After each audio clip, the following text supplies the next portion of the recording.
ప్రభాకర్ చూడు, మహేష్ రాలే.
గౌరవనీయులు రాష్ట్ర ఆర్థిక శాఖ మంత్రులు శ్రీ హరీష్ రావు గారికి, గౌరవనీయులు జహీరాబాద్ ఎంపీ శ్రీ బిబి పాటిల్ గారికి, మరియు గౌరవనీయులు రాష్ట్ర సలహాదారు ఆర్థిక శాఖ సలహాదారు శ్రీ జిఆర్ రెడ్డి గారికి, మరియు director of economics and statistics Dayanandam గారు, వారి సిబ్బంది, మా ఫైనాన్స్ నుంచి వచ్చేసినటువంటి సిబ్బంది అందరికీ కూడా నమస్కారం. ప్రెస్ మిత్రులందరికీ కూడా నమస్కారం. ఈరోజు ముఖ్యంగా మన రాష్ట్రం యొక్క ఎకానమీ మరియు ఆర్థికంగా ఉన్నటువంటి పరిస్థితి ఏమిటని చెప్పి కొన్ని విషయాలు మీ అందరితో కూడా షేర్ చేయాలని చెప్పి గౌరవ ముఖ్యమంత్రి గారి ఆదేశాల ప్రకారం ఈ ప్రెస్ మీట్ మరి పెట్టుకోవడం జరిగింది. సో ఈ ప్రెస్ మీట్లో ముఖ్యంగా ఏంటంటే గత 7 సంవత్సరాలు మన రాష్ట్ర ఆర్థిక వ్యవస్థ, దేశ ఆర్థిక వ్యవస్థ, ఆ తర్వాత ఆర్థిక వ్యవస్థలో గ్రోత్ ఎట్లా ఉంది, తర్వాత సంపద ఎలా పెరిగింది, పర్ క్యాపిటల్ ఇన్కమ్స్ ఎలా పెరిగాయి, విత్ సెక్టరల్ గ్రోత్స్ ఎలా ఉన్నాయి, ఇటువంటి వాటన్నిటి మీద కూడా ఒక మంచి విశ్లేషణతో మీ ముందు ఒక ప్రజెంటేషన్ ఇవ్వబోతున్నాము. దాని తర్వాత కొన్ని విషయాలు గౌరవ ఆర్థిక మంత్రి గారు కూడా ప్రస్తావిస్తారు. సో కాబట్టి వీటన్నిటిని కూడా దృష్టిలో పెట్టుకొని నేను ఈ ప్రెస్ మీట్కి వచ్చేసినటువంటి మీ అందరికీ కూడా ఇంకొకసారి మరి స్వాగతాన్ని పలుకుతూ, now I also welcome Ronald Rose, Finance Department Secretary. So now I request Honorable Finance Minister to kindly address the press. Thank you Ramakrishna Rao గారు. గౌరవనీయులు మా పార్లమెంట్ సభ్యులు బిబి పాటిల్ గారు, ప్రభుత్వ సలహాదారు జిఆర్ రెడ్డి గారు, గౌరవ ప్రిన్సిపల్ ఫైనాన్స్ సెక్రటరీ గారు రామకృష్ణారావు గారు, రొనాల్డ్ గారు, మా డైరెక్టర్ స్టాటిస్టిక్స్, మీడియా మిత్రులు అందరికీ నమస్కారం. ముందుగా ఈరోజు మేము చెప్తున్నటువంటి అంశాలు ఏవైతే ఉన్నాయో ఈ అంశాలన్నీ కూడా రాష్ట్ర ప్రభుత్వానికి సంబంధించినటువంటి మేము తయారు చేసిన లెక్కలు కాదు. ఇవన్నీ కూడా government of India publications, government of India release చేసిన డేటా ఆధారంగానే ఈ మొత్తం ఫిగర్స్ అన్నీ కూడా మీ ముందు ఉంచడం జరుగుతూ ఉంది. అంటే you should note that these figures are not, these details are not, all these published and released by Government of India. మేము తయారు చేసిన లెక్కలు కాదు. ఇవన్నీ కూడా government of India publications, government of India release చేసిన డేటా ఆధారంగానే ఈ మొత్తం ఫిగర్స్ అన్ని కూడా మీ ముందు ఉంచడం జరుగుతాయి. అది world bank we should note that these figures are not, these details are not prepared by the state government. All these published and released by Government of India. దేశాల మధ్య కూడా కొన్ని కంపారిజన్ ఇస్తున్నాం. ఇతర దేశాలతో భారతదేశం పోల్చినటువంటి డేటా ఏదైనా ఉంటే అది వరల్డ్ బ్యాంక్ వాళ్ళు పబ్లిష్ చేసిన డేటా ఆధారంగా మేము దాన్ని ఈ రోజు మీ ముందు ఉంచబోతా ఉన్నాం. తర్వాత అదేవిధంగా ఈ డేటా అంతా కూడా పబ్లిక్ డొమైన్ లో పూర్తిగా అవైలబుల్ ఉన్నాయి. Various government of India websites లో, వరల్డ్ బ్యాంక్ వెబ్సైట్స్ లో కానీ అంత డేటా అంతా కూడా మీ అందరికీ కూడా అన్ని పబ్లిక్ డొమైన్స్ లో అందుబాటులో ఉన్నటువంటి డేటా ఆధారంగానే మేము మాట్లాడడం జరుగుతుంది. ఈ రోజు పెట్టడానికి ముఖ్యంగా ఉద్దేశం ఏంటంటే ఈ మధ్య కాలంలో కేంద్ర ప్రభుత్వం ఒక 10 రోజుల క్రితం వివిధ రాష్ట్రాలకు సంబంధించినటువంటి జిఎస్డిపిలు గాని పర్ క్యాపిటా ఇన్కమ్ గాని వివిధ గణాంకాలను విడుదల చేయడం జరిగింది. MoSPI ministry of statistics and programme implementation MoSPI వారు ఈ మధ్య కాలంలో కేంద్ర ప్రభుత్వ మంత్రిత్వ శాఖ నుంచి ఈ డేటా అంతా కూడా ఒక వారం 10 రోజుల క్రితం పబ్లిక్ డొమైన్ లో పెట్టడం జరిగింది. So we thought it is appropriate. And ఈ మధ్య కాలంలో మీరు చూస్తా ఉంటే కేంద్ర మంత్రి గారు కిషన్ రెడ్డి గారు ఈ మధ్య ఆశీర్వాద యాత్రతో మన రాష్ట్రంలో పర్యటిస్తూ రాష్ట్రంలో అభివృద్ధి జరగడం లేదనో కుంటుపడిపోయిందనో రకరకాలుగా ఒక బాధ్యతాయుతమైనటువంటి కేంద్ర మంత్రి గారు రాష్ట్రంలో పర్యటించేటప్పుడు వారు మాట్లాడుతున్నటువంటి మాటలు కావచ్చు, రాష్ట్రంలో పిసిసి అధ్యక్షులు మాట్లాడుతున్నటువంటి మాటలు కానీ అంటే మరి వారు మాట్లాడుతున్నటువంటి మాటలు ఏదైతే ఉందో అది అవగాహన రహిత్యంతోనైనా మాట్లాడాలి, లేదు ఉద్దేశపూర్వకంగా రాజకీయ లబ్ధి కోసం అవాస్తవాలను ప్రజలకు చెప్పేటువంటి ప్రయత్నమైనా అయి ఉండాలి. బట్ ఏది ఏమైనా మరి మేము రాష్ట్ర ప్రజల ముందు వాస్తవాలు పెట్టాల్సినటువంటి బాధ్యత మా మీద ఉంది. ఇలా ఎంత అద్భుతంగా ఈ రాష్ట్రం అభివృద్ధి పథంలో నడుస్తుంది అనేటువంటివి ఇలా కేంద్ర ప్రభుత్వము ఇచ్చినటువంటి వివిధ గణాంకాల ఆధారంగా మరి అభివృద్ధికి కొన్ని పారామీటర్స్ ఉంటాయి దేశంలో గాని ప్రపంచంలో గాని. There are some parameters. So ఆ పారామీటర్స్ లో ముఖ్యంగా కొన్ని జిఎస్డిపి గాని పర్ క్యాపిటా ఇన్కమ్ గాని పవర్ కన్సంప్షన్ గాని ప్రైమరీ సెక్టార్ లో అగ్రికల్చర్ సెక్టార్ లో గ్రోత్ రేట్ గాని మెజార్టీ ప్రజలు ఏ రంగాల మీద అయితే ఆధారపడుతున్నారో ఆ రంగాల్లో సాధించేటువంటి వృద్ధిని ఆధారంగా ప్రపంచవ్యాప్తంగా కూడా ఆయా రాష్ట్రాలు ఆయా దేశాల యొక్క అభివృద్ధిని మరి కొన్ని పారామీటర్స్ ఆధారంగా లెక్క చేయడం జరుగుతూ ఉంది. సో ఆ ప్రత్యేకంగా ఆయా రంగాల్లో మనం ఎక్కడున్నాం ఎలా ఉన్నాం అనేటువంటిది టోటల్ గా ఒక పవర్ పాయింట్ ప్రెజెంటేషన్ మీకు తయారు చేసి మీ ముందు పెట్టడం జరుగుతూ ఉంది. సో ఏమేం చెప్తున్నాం అనేటువంటి ఇక్కడ కొన్ని డీటెయిల్స్ మీకు ఇచ్చాము. సో ముందుగా gross state domestic product GSDP రాష్ట్రం యొక్క వృద్ధి రేటును జిఎస్డిపితో మనం చూడడం జరుగుతుంది. ఈరోజు తెలంగాణ రాష్ట్రానికి ఒకసారి మీరు గమనించినట్టయితే మన రాష్ట్రం 2014-15లో రాష్ట్రం ఏర్పడ్డ నాడు 5,05,849 కోట్ల రూపాయలతో మన రాష్ట్ర జిఎస్డిపి ఉంటే ఈ 6 సంవత్సరాల కాలంలో మనం ఆల్మోస్ట్ డబుల్ 93.8% గ్రోత్ ను నమోదు చేసుకొని 9,80,407 కోట్ల రూపాయల జిఎస్డిపిని తెలంగాణ రాష్ట్రం నమోదు చేసింది. సో ఆల్మోస్ట్ డబుల్ అయిన మీరు చూసినట్టయితే తెలంగాణ జిఎస్డిపి 93.8% పెరిగితే ఈరోజు భారతదేశం యొక్క జీడిపి కేవలం 58.4% మాత్రమే పెరిగింది. సో దేశం యొక్క గ్రోత్ తో కంపేర్ చేసినప్పుడు మన రాష్ట్రం యొక్క growth almost it is double. In fact మన గ్రోత్ ను మనం నమోదు చేయడమే కాకుండా దేశం యొక్క జీడిపి పెరగడంలో కూడా తెలంగాణ ఈరోజు దోహదపడతా ఉంది. We are contributing to the nation's growth. ఇది this point you should note. అదే విధంగా ఈరోజు చూస్తే జిఎస్డిపి మిగతా రాష్ట్రాలతో ఇప్పటి వరకు దాదాపు 18 రాష్ట్రాల యొక్క డేటా కేంద్ర ప్రభుత్వం వెబ్సైట్ లో అందుబాటులో పెట్టినారు. ఇప్పటి వరకు అందుబాటులో ఉన్నటువంటి డేటా ప్రకారంగా మనం చూసినట్టయితే we are the third highest percentage of increase in GSDP value in current prices. అంటే కేవలం ఒక 2 రాష్ట్రాలు మాత్రమే మనకంటే ముందున్నాయి. మనము third highest in the country and first highest in the south India. దక్షిణ భారతదేశంలో మొదటి స్థానంలో ఉన్నాం.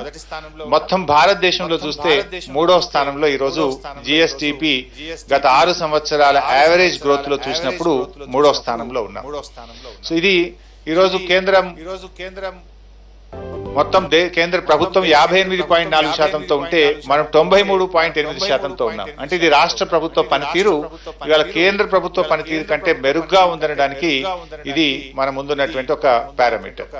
అదే విధంగా మీరు చూస్తే constant growth year on year మీరు చూస్తూ వెళ్తే 2014-15లో రాష్ట్రం ఏర్పడ్డ నాడు దేశం యొక్క జీడిపిలో మన వాటా 4.6% ఉంటే 15-16కు 4.2గా 16-17 4.28గా, 17-18లో 4.39గా, 18-19లో 4.55గా, 19-20లో 4.7, 21లో 4.97. అంటే it's a constant growth. If you see ఒక సంవత్సరం పెరిగింది, ఒక సంవత్సరం తగ్గింది అని కాకుండా 2014-15 నుంచి 2021 వరకు దాదాపు 1% దేశం యొక్క జీడిపిలో మనం అదనంగా కాంట్రిబ్యూట్ చేయడం జరిగింది.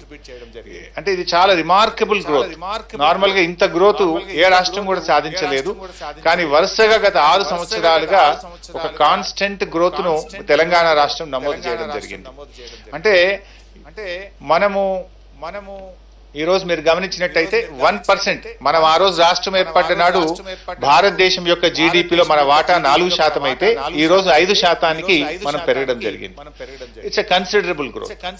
అదే విధంగా మీరు ఇంకో విషయం కూడా గమనించాల్సింది, ఇక్కడ మనము దేశం యొక్క జీడిపిలో we are the 6th highest contributor, 6వ అత్యధికంగా దేశానికి ఇస్తున్నాం. ఇన్ఫాక్ట్ మనము చూస్తే ఇక్కడ ఒక ఇంపార్టెంట్ పాయింట్ మీరు అందరూ కూడా గమనించాల్సింది ఏంటంటే, మనము దేశం యొక్క జీడిపిలో 6th హైయెస్ట్ కాంట్రిబ్యూటర్, కానీ పాపులేషన్ లో చూస్తే వీఆర్ 11th హైయెస్ట్.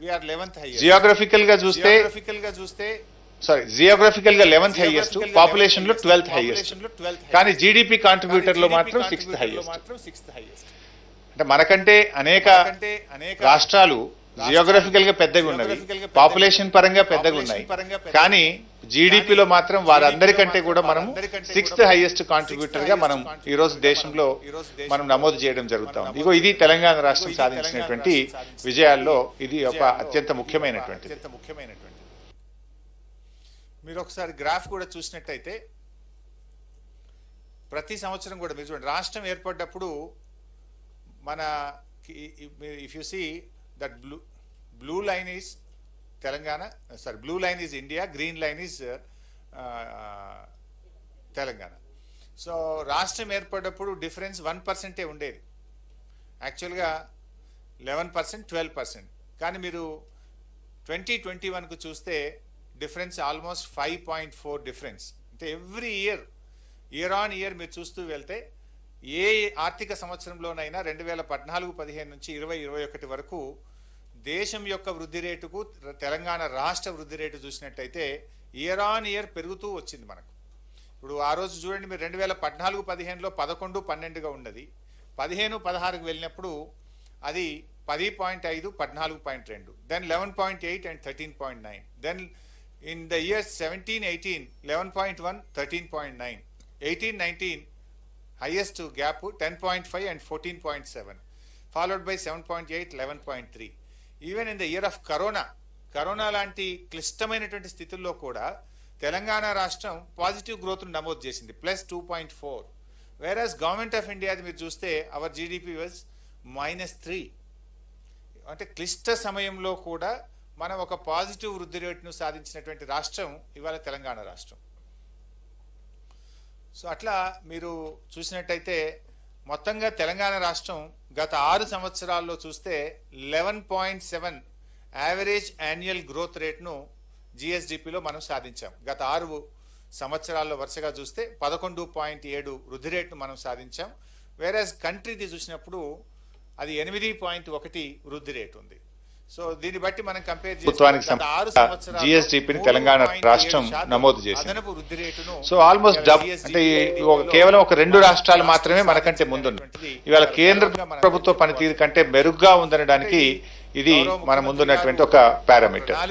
అదే విధంగా మీరు చూస్తే constant growth year on year మీరు చూస్తూ వెళ్తే 2014-15లో రాష్ట్రం ఏర్పడ్డ నాడు దేశం యొక్క జీడిపిలో మన వాటా 4.6% ఉంటే 15-16కు 4.2గా, 16-17 4.28గా, 17-18లో 4.39గా, 18-19లో 4.55గా, 19-20లో 4.7, 21లో 4.97. అంటే it's a constant growth. If you see ఒక సంవత్సరం పెరిగింది, ఒక సంవత్సరం తగ్గింది అని కాకుండా 2014-15 నుంచి 2021 వరకు దాదాపు 1% దేశం యొక్క జీడిపిలో మనం అదనంగా కాంట్రిబ్యూట్ చేయడం జరిగింది.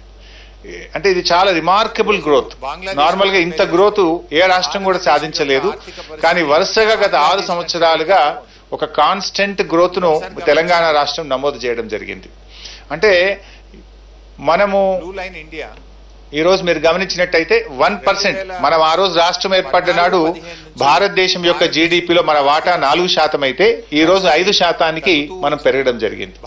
It's a considerable growth. అదే విధంగా మీరు ఇంకో విషయం కూడా గమనించాల్సింది, ఇక్కడ మనము దేశం యొక్క జీడిపిలో we are the 6th highest contributor, 6వ అత్యధికంగా దేశానికి ఇస్తున్నాం. ఇన్ఫాక్ట్ మనము చూస్తే ఇక్కడ ఒక ఇంపార్టెంట్ పాయింట్ మీరు అందరు కూడా గమనించాల్సింది ఏంటంటే, మనము దేశం యొక్క జీడిపిలో 6th హైయెస్ట్ కాంట్రిబ్యూటర్ మనం, కానీ పాపులేషన్ లో చూస్తే వీఆర్ 11th హైయెస్ట్. జియోగ్రఫికల్ గా 11th హైయెస్ట్, పాపులేషన్ లో 12th హైయెస్ట్, కానీ జీడిపి కాంట్రిబ్యూటర్ లో మాత్రం 6th హైయెస్ట్. వెబ్సైట్ లో ఉంటాయి. మనకంటే అనేక రాష్ట్రాలు జియోగ్రఫికల్ గా పెద్దగా ఉన్నవి, పాపులేషన్ పరంగా పెద్దగా ఉన్నాయి, కానీ జీడిపిలో మాత్రం వారందరికంటే కూడా మనము 6th హైయెస్ట్ కాంట్రిబ్యూటర్ గా మనం ఈ రోజు దేశంలో మనం నమోదు చేయడం జరుగుతా ఉంది. ఇగో ఇది తెలంగాణ రాష్ట్రం సాధించినటువంటి విజయాల్లో ఇది ఒక అత్యంత ముఖ్యమైనటువంటిది. $1887. ఇండియా యొక్క పర్ క్యాపిటల్ ఇన్కమ్ $1877. అంటే ఆల్మోస్ట్ ఒక $10 1877 ద డిఫరెన్స్ ఇస్ $10. సో భారతదేశం కంటే బంగ్లాదేశ్ యొక్క పర్ క్యాపిటల్ ఇన్కమ్ ప్రతి మనిషిది ఒక $10 ఎక్కువగా ఉంది. అదేవిధంగా గ్రోత్ రేట్ కూడా చూస్తే 1920ది మనకు వరల్డ్ బ్యాంక్ డేటా వెబ్సైట్లో అవైలబుల్ ఉంది ఫర్ ద ఇయర్ 1920. దాని ప్రకారంగా చూస్తే బంగ్లాదేశ్ది +8.1%. Their growth rate is +8.1%, whereas our country growth rate is +2.5%. Almost 5.5% ఈరోజు ఎక్కువగా ఉంది, 5.6% ఎక్కువగా ఉంది. అంటే ఇంత పెద్ద దేశం, మరి ఇవాళ మీరు ఇంత మేము అభివృద్ధి చేసినాము, మేము ఈ దేశాన్ని ఇంత గొప్పగా నడిపించినామని చెప్పినారు. మీరు నడిపించినటువంటి గొప్పదనం ఏంటంటే బంగ్లాదేశ్ కంటే భారతదేశం యొక్క ఆర్థిక పరిస్థితి బలహీనపడ్డది. అది పర్ క్యాపిటల్ ఇన్కంలో కావచ్చు, జీడిపిలో కావచ్చు, రెండిట్లో కూడా ఈరోజు మనం బలహీనపడ్డటువంటి పరిస్థితి. ఈ సదరన్ స్టేట్స్తో కంపేర్ చేసినాం. తెలంగాణ రాష్ట్రం మన దక్షిణ భారతదేశంలో జిఎస్డిపి వృద్ధి రేట్లో వీఆర్ నంబర్ 1. గత 6 సంవత్సరాల్లో మీరు గమనిస్తే ఆంధ్రప్రదేశ్, కర్ణాటక, కేరళ, తమిళనాడు, తెలంగాణ ఈ 5 రాష్ట్రాలను మనం కంపేర్ చేసుకున్నప్పుడు గత 6 సంవత్సరాల్లో an యావరేజ్ మనం చూసుకుంటే we have achieved around 11.7%. whereas if you look at Andhra Pradesh is మీరు ఒకసారి గ్రాఫ్ కూడా చూసినట్టయితే ఎవ్రీ ఇయర్ ఆన్ ఇయర్ మీరు చూస్తూ వెళ్తే ఏ ఆర్థిక సంవత్సరంలోనైనా 2014-15 నుంచి 2021 వరకు దేశం యొక్క వృద్ధి రేటుకు తెలంగాణ రాష్ట్ర వృద్ధి రేటు చూసినట్టయితే ఇయర్ ఆన్ ఇయర్ పెరుగుతూ వచ్చింది. మనం ఇప్పుడు ఆ రోజు చూడండి, మీరు 2014-15లో 11-12గా ఉన్నది, 15-16కి వెళ్ళినప్పుడు అది 10.5, 14.2, then 11.8 and 13.9. Then in the year 17-18, 11.1, 13.9, 18-19 highest gap 10.5 and 14.7, followed by 7.8, 11.3. Even in the year of corona లాంటి క్లిష్టమైనటువంటి స్థితుల్లో కూడా తెలంగాణ రాష్ట్రం పాజిటివ్ గ్రోత్ నమోదు చేసింది, +2.4. whereas గవర్నమెంట్ ఆఫ్ ఇండియా మీరు చూస్తే అవర్ జీడిపి వాజ్ -3. అంటే క్లిష్ట సమయంలో కూడా మనం ఒక పాజిటివ్ వృద్ధి రేటును సాధించినటువంటి రాష్ట్రం ఇవాళ తెలంగాణ. మొత్తంగా తెలంగాణ రాష్ట్రం గత 6 సంవత్సరాల్లో చూస్తే 11.7 యావరేజ్ యాన్యువల్ గ్రోత్ రేట్ జిఎస్డిపిలో మనం సాధించాం. గత 6 సంవత్సరాల్లో వరుసగా చూస్తే 11.7 వృద్ధి రేటును మనం సాధించాం. వేరేస్ కంట్రీని చూసినప్పుడు అది 8.1 వృద్ధి రేటు ఉంది. సో దీన్ని బట్టి మనం కంపేర్ చేస్తే గత 6 సంవత్సరాల్లో 3.7% అదనపు వృద్ధి రేటును ఇవాళ జిఎస్డిపి జీడిపిలో మన రాష్ట్రం సాధించింది అనేటువంటిది ఇవాళ గర్వంగా మనందరం చెప్పుకోవాల్సినటువంటి అంశం. అంటే ఇది గౌరవ ముఖ్యమంత్రి గారు ఒక ప్రణాళికాబద్ధంగా ఇవాళ వారు అవలంబించేటువంటి విధానాల వల్ల ఇవాళ ఇంత అద్భుతమైనటువంటి వృద్ధి రేటును ఇవాళ తెలంగాణ రాష్ట్రం సాధించింది. అంటే ఇది ఇవాళ ఈ ప్రభుత్వం యొక్క పనితీరుకు, గౌరవ ముఖ్యమంత్రి గారి పనితీరుకు ఇవాళ దేశం మొత్తం కూడా గమనిస్తా ఉంది. ఇవాళ మొత్తం ఈ డేటా అంతా కూడా అవైలబుల్ ఉంది.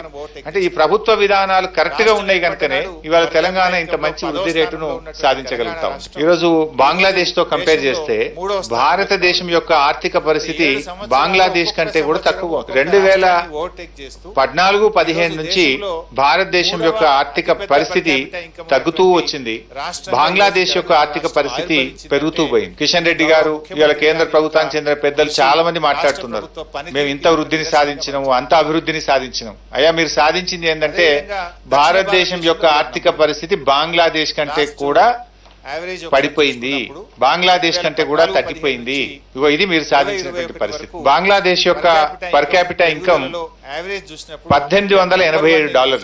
ఇండియా యొక్క పర్ క్యాపిటల్ ఇన్కమ్ $1877. అంటే ఆల్మోస్ట్ ఒక $10. సో భారతదేశం కంటే బంగ్లాదేశ్ యొక్క పర్ క్యాపిటల్ ఇన్కమ్ ప్రతి మనిషిది ఒక $10 ఎక్కువగా. అదే విధంగా గ్రోత్ రేట్ కూడా చూస్తే 1920ది దాని ప్రకారంగా చూస్తే Bangladesh the +8.1%, our country growth rate is +2.5%. ఇంత పెద్ద దేశం మరి ఇవాళ మీరు ఇంత మేము అభివృద్ధి చేసినాము, మేము ఈ దేశాన్ని ఇంత గొప్పగా నడిపించినామని చెప్పినారు. మీరు నడిపించినటువంటి గొప్పదనం ఏంటంటే బంగ్లాదేశ్ కంటే భారతదేశం యొక్క ఆర్థిక పరిస్థితి బలహీనపడ్డది. అది పర్ క్యాపిటల్ ఇన్కమ్ లో కావచ్చు, జీడిపిలో కావచ్చు, రెండిట్లో కూడా ఈ రోజు మనం బలహీనపడ్డటువంటి పరిస్థితి. ఈ సదరన్ స్టేట్స్ తో కంపేర్ చేసినాం. తెలంగాణ రాష్ట్రం మన దక్షిణ భారతదేశంలో జిఎస్డిపి వృద్ధి రేట్లో వీఆర్ నంబర్ 1.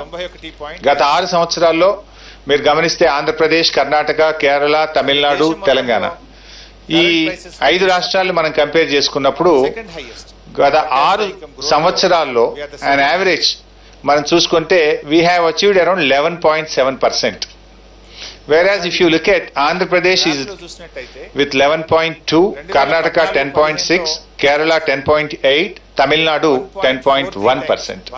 So almost మనము 11.7% తోని మన నంబర్ 1 స్థానంలో ఈ రోజు గత 6 సంవత్సరాల వృద్ధి రేటు, యావరేజ్ వృద్ధి రేటును చూసుకున్నప్పుడు తెలంగాణ మొదటి స్థానంలో. కాన్స్టెంట్ గా మనం పెరుగుతూ వెళ్తున్నాం. ఆ రోజు $86,647 దేశం యొక్క పర్ క్యాపిటల్ ఇన్కమ్, రాష్ట్రం యొక్క per capital income $124,104. But today దేశం యొక్క పర్ క్యాపిటల్ ఇన్కమ్ $128,829 అయితే మన రాష్ట్రం యొక్క పర్ క్యాపిటల్ ఇన్కమ్ $2,37,632. అంటే 1.84 టైమ్స్ దేశం యొక్క పర్ క్యాపిటల్ ఇన్కమ్ కంటే మన రాష్ట్రం ముందుంది. మరి ఇప్పుడు చెప్పాలి కిషన్ రెడ్డి గారు, ఇది మీ యొక్క పనితీరుకు మా పనితీరుకు ఉన్నటువంటి తేడా. ఇది ఇప్పుడు ఎవరి పనితీరు ఏందనేది ప్రజల ముందు ఉంది కదా. ఈ రకంగా ఈరోజు పర్ క్యాపిటల్ ఇన్కంలో కూడా మన రాష్ట్రం చాలా బాగా పనిచేస్తూ ఈరోజు ముందుకు పోతా ఉంది. ఇది ఒట్టిగా రాలే, గత కొంతకాలంగా గౌరవ ముఖ్యమంత్రి గారు అవలంబించిన విధానాలు. ఇవాళ మనము ఇండస్ట్రీ సెక్టార్లో కానీ, ఐటీ సెక్టార్లో కానీ, అగ్రికల్చర్ సెక్టార్లో కానీ, అగ్రికల్చర్ ఎలైడ్ సెక్టార్స్లో కానీ రాష్ట్ర ప్రభుత్వం అవలంబించినటువంటి విధానాల వల్ల ఈ రాష్ట్రం యొక్క సంపద పెరిగింది, రాష్ట్ర ప్రజల యొక్క ఇన్కమ్ పెరిగింది. ఈ రెండు కూడా పెరిగినాయి. రాష్ట్ర సంపద, ప్రజల యొక్క ఇన్కమ్, ఈ రెండు పెరగడానికి ప్రభుత్వం అవలంబించినటువంటి విధానాల వల్ల ఇంత మంచి ఇలా గణనీయమైనటువంటి పురోగతిని మన రాష్ట్రం సాధిస్తూ ఉంది. మీరు ఒకసారి గమనిస్తే per capital income 2021 at current prices Telangana versus other states. మన ఎల్లో లైన్లో ఉన్నటువంటిది, మిడిల్లో ఉన్నటువంటిది కంట్రీ యొక్క పర్ క్యాపిటల్ ఇన్కమ్ 1,28,829. వేరాజ్ మీరు తెలంగాణ చూస్తే గ్రీన్ లైన్లో ఉంది, మనము థర్డ్ హైయెస్ట్ $2,37,632 ఉన్నాం. మన పైన రెండే రాష్ట్రాలు ఉన్నాయి, ఒకటి హర్యానా, రెండోది సిక్కిం.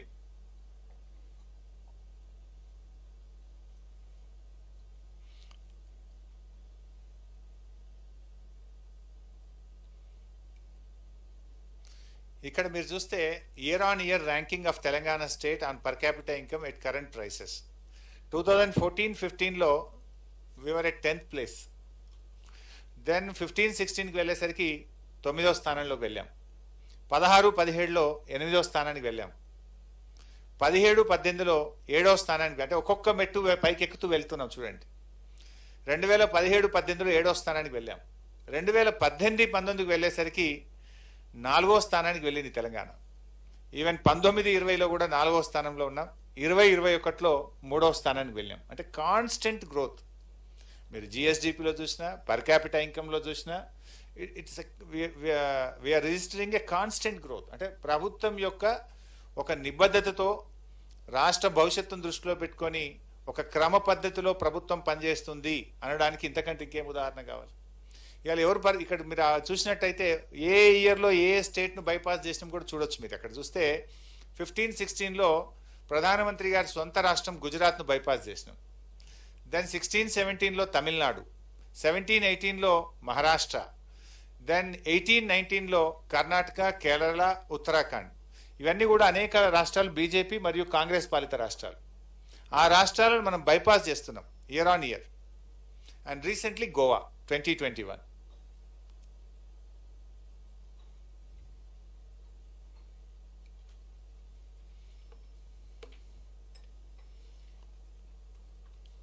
ఈ గ్రాఫ్ను మీరు ఒకసారి గమనిస్తే పర్ క్యాపిటల్ ఇన్కంలో తెలంగాణ వర్సెస్ ఇండియా, అంటే దేశం యొక్క పర్ క్యాపిటల్ ఇన్కమ్ ఏ ఇయర్ ఎంతెంత పెరుగుతూ పోయింది, మన రాష్ట్రం ఎలా ఉంది అనేటువంటిది ఆ గ్రోత్ రేట్ని ఇండికేట్ చేసేటువంటి గ్రాఫ్ మీరు చూడండి.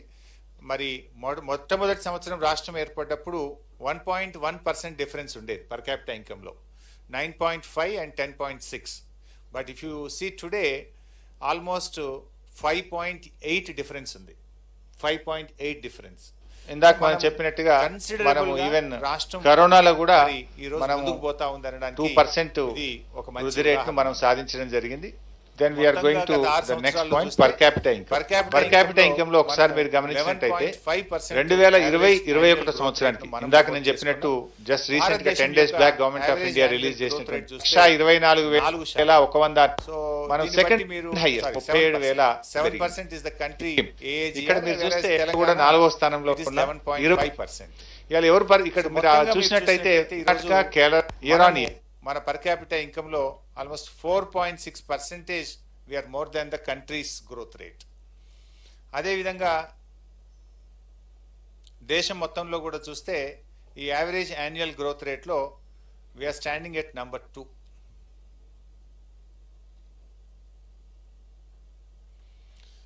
ఈ కోవిడ్-19లో కూడా మన రాష్ట్రం పాజిటివ్ గ్రోత్ రేట్ నమోదు చేసింది. పర్ క్యాపిటల్ ఇన్కంలో ఈరోజు చూస్తే మన భారతదేశం యొక్క గ్రోత్ ఏమో -4గా నమోదైతే తెలంగాణ రాష్ట్రం యొక్క గ్రోత్ +1.8%గా నమోదైంది. అంటే కరోనా లాంటి ఒక పాండమిక్ సిచ్యువేషన్లో కూడా మనం పాజిటివ్ గ్రోత్ను నమోదు చేయడానికి ముఖ్యంగా వ్యవసాయ రంగంలో, వ్యవసాయ అనుబంధ రంగాల్లో మన రాష్ట్రం సాధించినటువంటి అద్భుతమైనటువంటి ప్రగతి వల్ల ఇక్కడ మనం +1.8ను నమోదు చేయగలిగినాం. ముఖ్యంగా గౌరవ ముఖ్యమంత్రి గారు చేపట్టిన అనేక కార్యక్రమాలు లైక్ మిషన్ కాకతీయ కానీ, కాళేశ్వరం ప్రాజెక్ట్ కానీ, రైతులకు 24 గంటల ఉచిత కరెంటు వల్ల కానీ, అదేవిధంగా రైతు బంధు, రైతు బీమా పథకం వల్ల కానీ, గొర్రెల పంపిణీ కార్యక్రమం కానీ, డైరీ సెక్టార్లో ప్రభుత్వం చూపెట్టినటువంటి ప్రత్యేకమైన శ్రద్ధ వల్ల మనము ఒక పాండమిక్ సిచ్యువేషన్లో కూడా పాజిటివ్ గ్రోత్ను తెలంగాణ రాష్ట్రం నమోదు చేయగలిగింది. దేశంలో అనేక రాష్ట్రాలు మైనస్లో ఉన్నాయి. ఓవరాల్గా కంట్రీది కూడా చూసినప్పుడు -4గా ఉంది, వేరస్ తెలంగాణ ఇస్ +1.4. ఇది 1920 and 2021 పర్ క్యాపిటల్ ఇన్కమ్ది కంట్రీ వైజ్ మొత్తం ఇన్ఫర్మేషన్ కూడా ఈ ఇండియా మ్యాప్లో కూడా ఒకసారి పొందుపరచడం జరిగింది. మీరు దీంట్లో కూడా ఒకసారి గమనించవచ్చు. మనము తెలంగాణ లాస్ట్ ఇయర్కు ఈ ఇయర్కు ఎలా పెరిగింది, 2.33 నుంచి 2.38 మనం పెరిగాం. ఇది ఓవరాల్గా మొత్తం దేశం యొక్క అందుబాటులో ఉన్నటువంటి పర్ క్యాపిటల్ ఇన్కమ్ రాష్ట్రాల యొక్క డీటెయిల్స్. ఇక్కడ కూడా చూస్తే దక్షిణ భారతదేశంలో అగైన్ మనము వీఆర్ నంబర్ 1. ఇందాక మీరు చూసినప్పుడు జిఎస్డిపిలో దక్షిణ భారతదేశం యొక్క యావరేజ్లో మనం నంబర్ 1లో ఉన్నాం. ఇప్పుడు పర్ క్యాపిటల్ ఇన్కంలో కూడా మీరు చూసినట్టయితే రాష్ట్రం ఏర్పడినప్పటి నుంచి ఇప్పటి వరకు 11.5% యావరేజ్ గ్రోత్తో దక్షిణ భారతదేశంలో తెలంగాణ మొదటి స్థానంలో ఉంది. అంటే మీరు గమనించాల్సింది ఏంటంటే జిఎస్డిపి గ్రోత్ రేట్లో దేశంలో దక్షిణ భారతదేశంలో we are number 1. Per capital income యొక్క యావరేజ్లో కూడా తెలంగాణ రాష్ట్రం నంబర్ 1 స్థానంలో ఉంది. Last 6 years average of GSDP and per capital income Telangana stood number 1 in south India.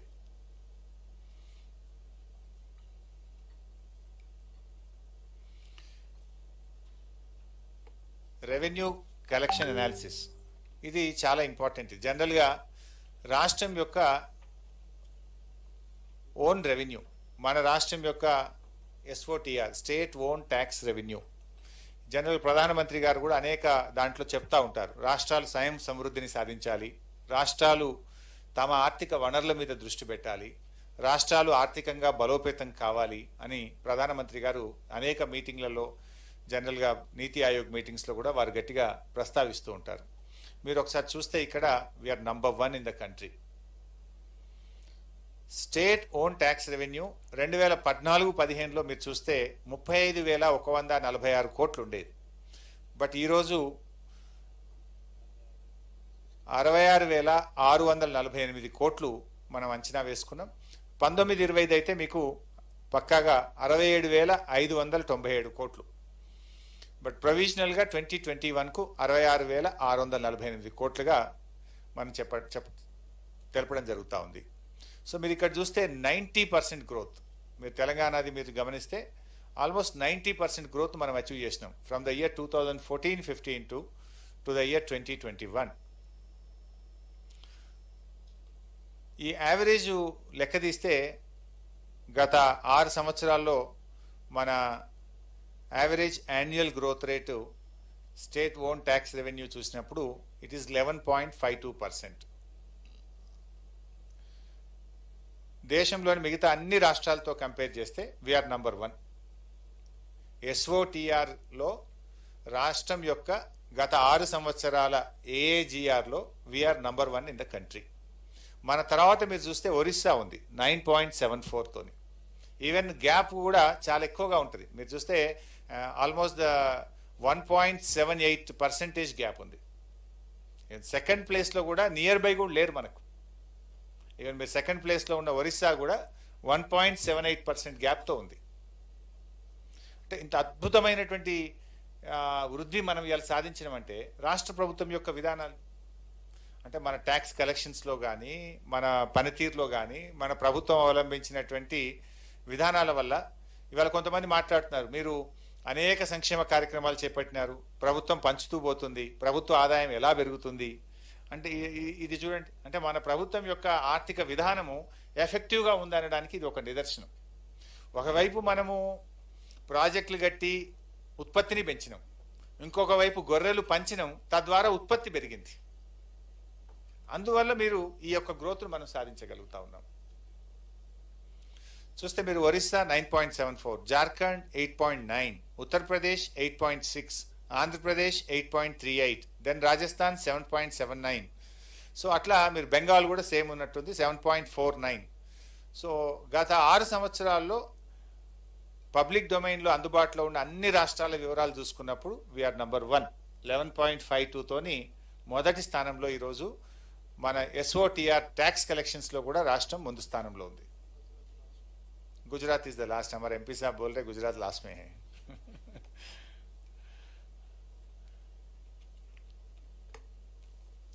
So ఈ జిఎస్డిపికి 3 రకాలుగా మనం చూస్తాం.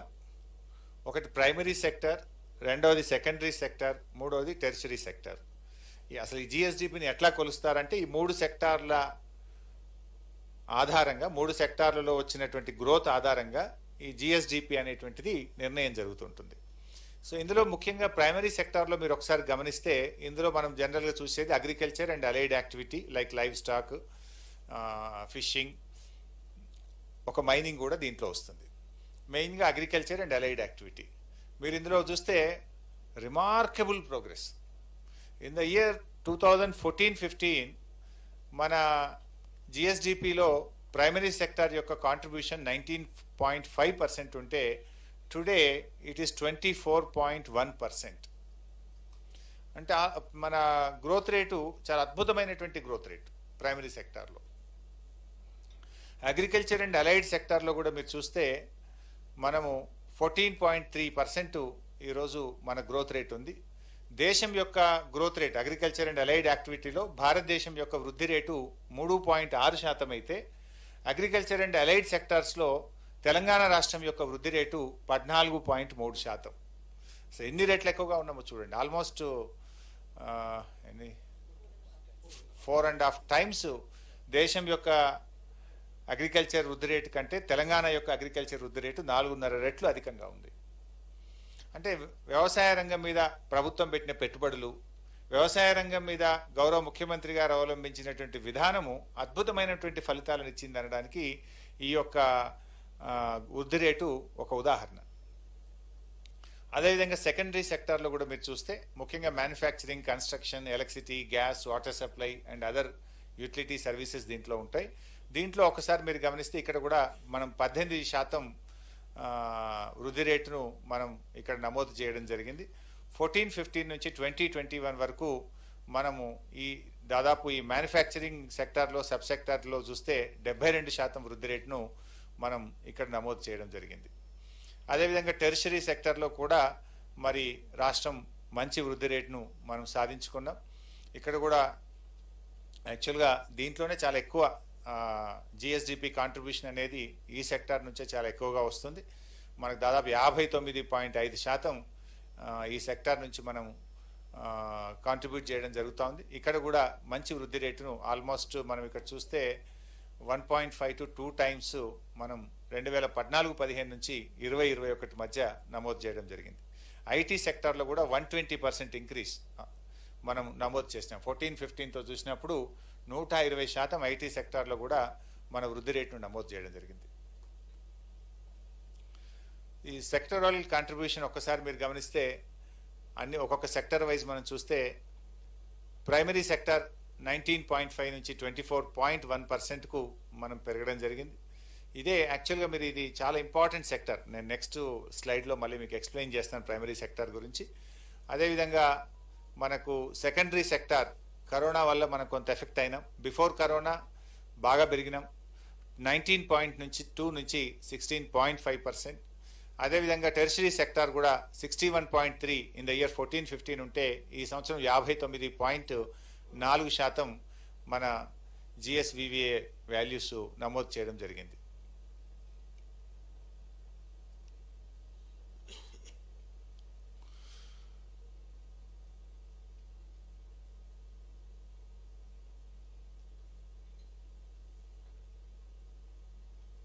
మీరు ఇక్కడ గమనించినట్టయితే ప్రైమరీ అండ్ టెరిషరీ సెక్టర్స్లో మరి మనం చాలా బాగా దేశంతో కంపేర్ చేసుకున్నప్పుడు రెండిట్లో కూడా మనం మెరుగ్గా ఉన్నాం.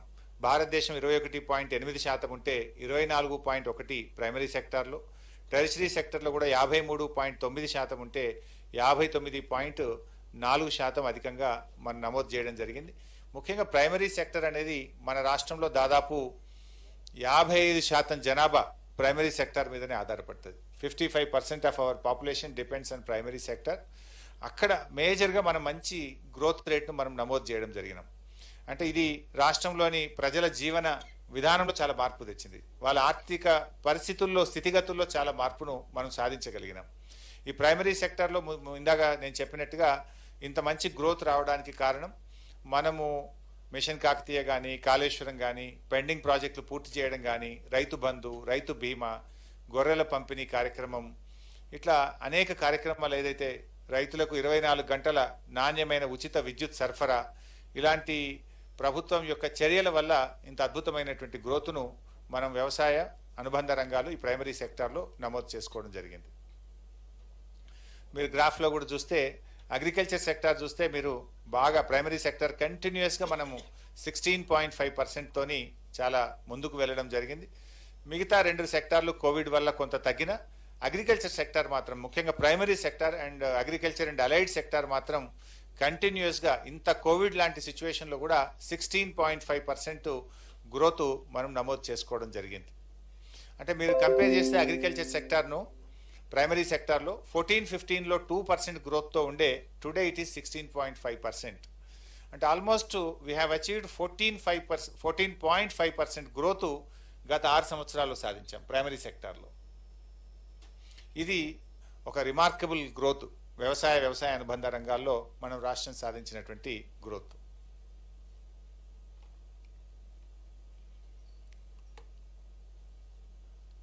ఇక్కడ కూడా మీరు ఒకసారి గమనిస్తే ఈ ప్రైమరీ సెక్టార్లో దక్షిణ భారతదేశంతోని మొత్తం దేశం యొక్క గ్రోత్తో ఒకసారి కంపేర్ చేసుకున్నట్టయితే మనము దక్షిణ భారతదేశంలో నంబర్ 1. లాస్ట్ 6 ఇయర్స్లో ప్రైమరీ సెక్టార్లో మన గ్రోత్ను కంపేర్ చేస్తే we are number 1 in the south India. And కంట్రీతో కంపేర్ చేస్తే వీఆర్ ఆల్మోస్ట్ డబుల్. దేశం యొక్క యావరేజ్ ప్రైమరీ సెక్టార్లో లాస్ట్ 6 ఇయర్స్లో 8.5% ఉంటే మనం 15.8%తోని we are in almost in the double.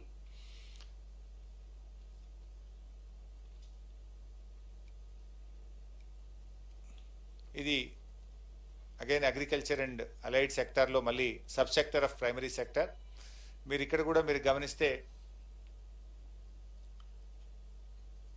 పంటలలో చూసినప్పుడు 41,706 కోట్ల రూపాయలు 2014-15లో ఉంటే 2020-21కి 80,574 కోట్లు.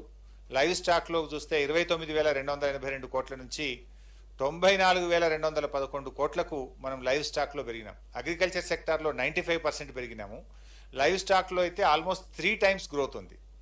ఇది కేవలం రాష్ట్ర ప్రభుత్వం యొక్క గొర్రెల పంపిణీ కార్యక్రమము, డైరీ రంగాన్ని పెద్ద ఎత్తున రాష్ట్ర ప్రభుత్వం రైతులకు 4 రూపాయలు 1 లీటర్కు పాలకు ఇన్సెంటివ్ ఇవ్వడం కానీ, కొత్తగా పాడి పశువులు అందించడం వల్ల మీరు చూస్తే లైవ్ స్టాక్లో ప్రభుత్వం యొక్క పనితీరు వల్ల ఆల్మోస్ట్ 3 టైమ్స్ 29,282 కోట్ల నుంచి 94,211 కోట్లు పెరిగినాం. కొంతమంది మాట్లాడినారు రాజకీయంగా, గొర్రెలు పంచుతున్నారు ఏమొస్తుంది, లేదా బర్రెలు పంచుతున్నారు ఏమొస్తుంది, పాడి రైతులకు ఇన్సెంటివ్ ఇస్తున్నారు ఏమొస్తుంది అంటే మీరు ఒక్కసారి గమనిస్తే ఎంత అద్భుతంగా ఈరోజు రాష్ట్ర జిఎస్డిపిని పెరగడంలో, ప్రజల ఆదాయాల్ని పెంచడంలో మన ప్రభుత్వము, మన ముఖ్యమంత్రి గారు తీసుకున్న నిర్ణయంలో ఎంత అద్భుతమైనటువంటి ప్రగతిని మనం సాధించామనడానికి ఈ కేంద్ర ప్రభుత్వం ఇచ్చినటువంటి లెక్కలే ఇలా ఆధారం. ఫిషింగ్, ఆక్వాలో కూడా మనం చూసినట్టయితే దాంట్లో కూడా 2,670 కోట్ల నుంచి మనం 5,254 కోట్లు, ఆల్మోస్ట్ డబుల్ ఫిషింగ్ సెక్టార్లో కూడా పెరగడం జరిగింది. మన ప్రభుత్వం కట్టినటువంటి కొత్త రిజర్వాయర్లు కానీ, మిషన్ కాకతీయలో చెరువుల పునరుద్ధరణ వల్ల కానీ, ప్రభుత్వం మత్స్యకారులకు ఉచితంగా చేప పిల్లలు ఇవ్వడం వల్ల కానీ ఇక్కడ కూడా ఆల్మోస్ట్ 7 సంవత్సరాల్లోనే రెట్టింపు ఫలితాలను రాష్ట్ర ప్రభుత్వం సాధించింది. ఇది మరొక అద్భుతమైనటువంటి ప్రగతి. రాష్ట్రంలో ప్రధానంగా పండే పంటలు 3 పంటలు: వరి, పత్తి, కంది పంట. ఈ 3 పంటలు మీరు చూసినట్టయితే మీరు 2014-15 రాష్ట్రం ఏర్పడ్డ నాడు రాష్ట్రంలో పండినటువంటి వరి ధాన్యం యొక్క విలువ 9,528 కోట్లు.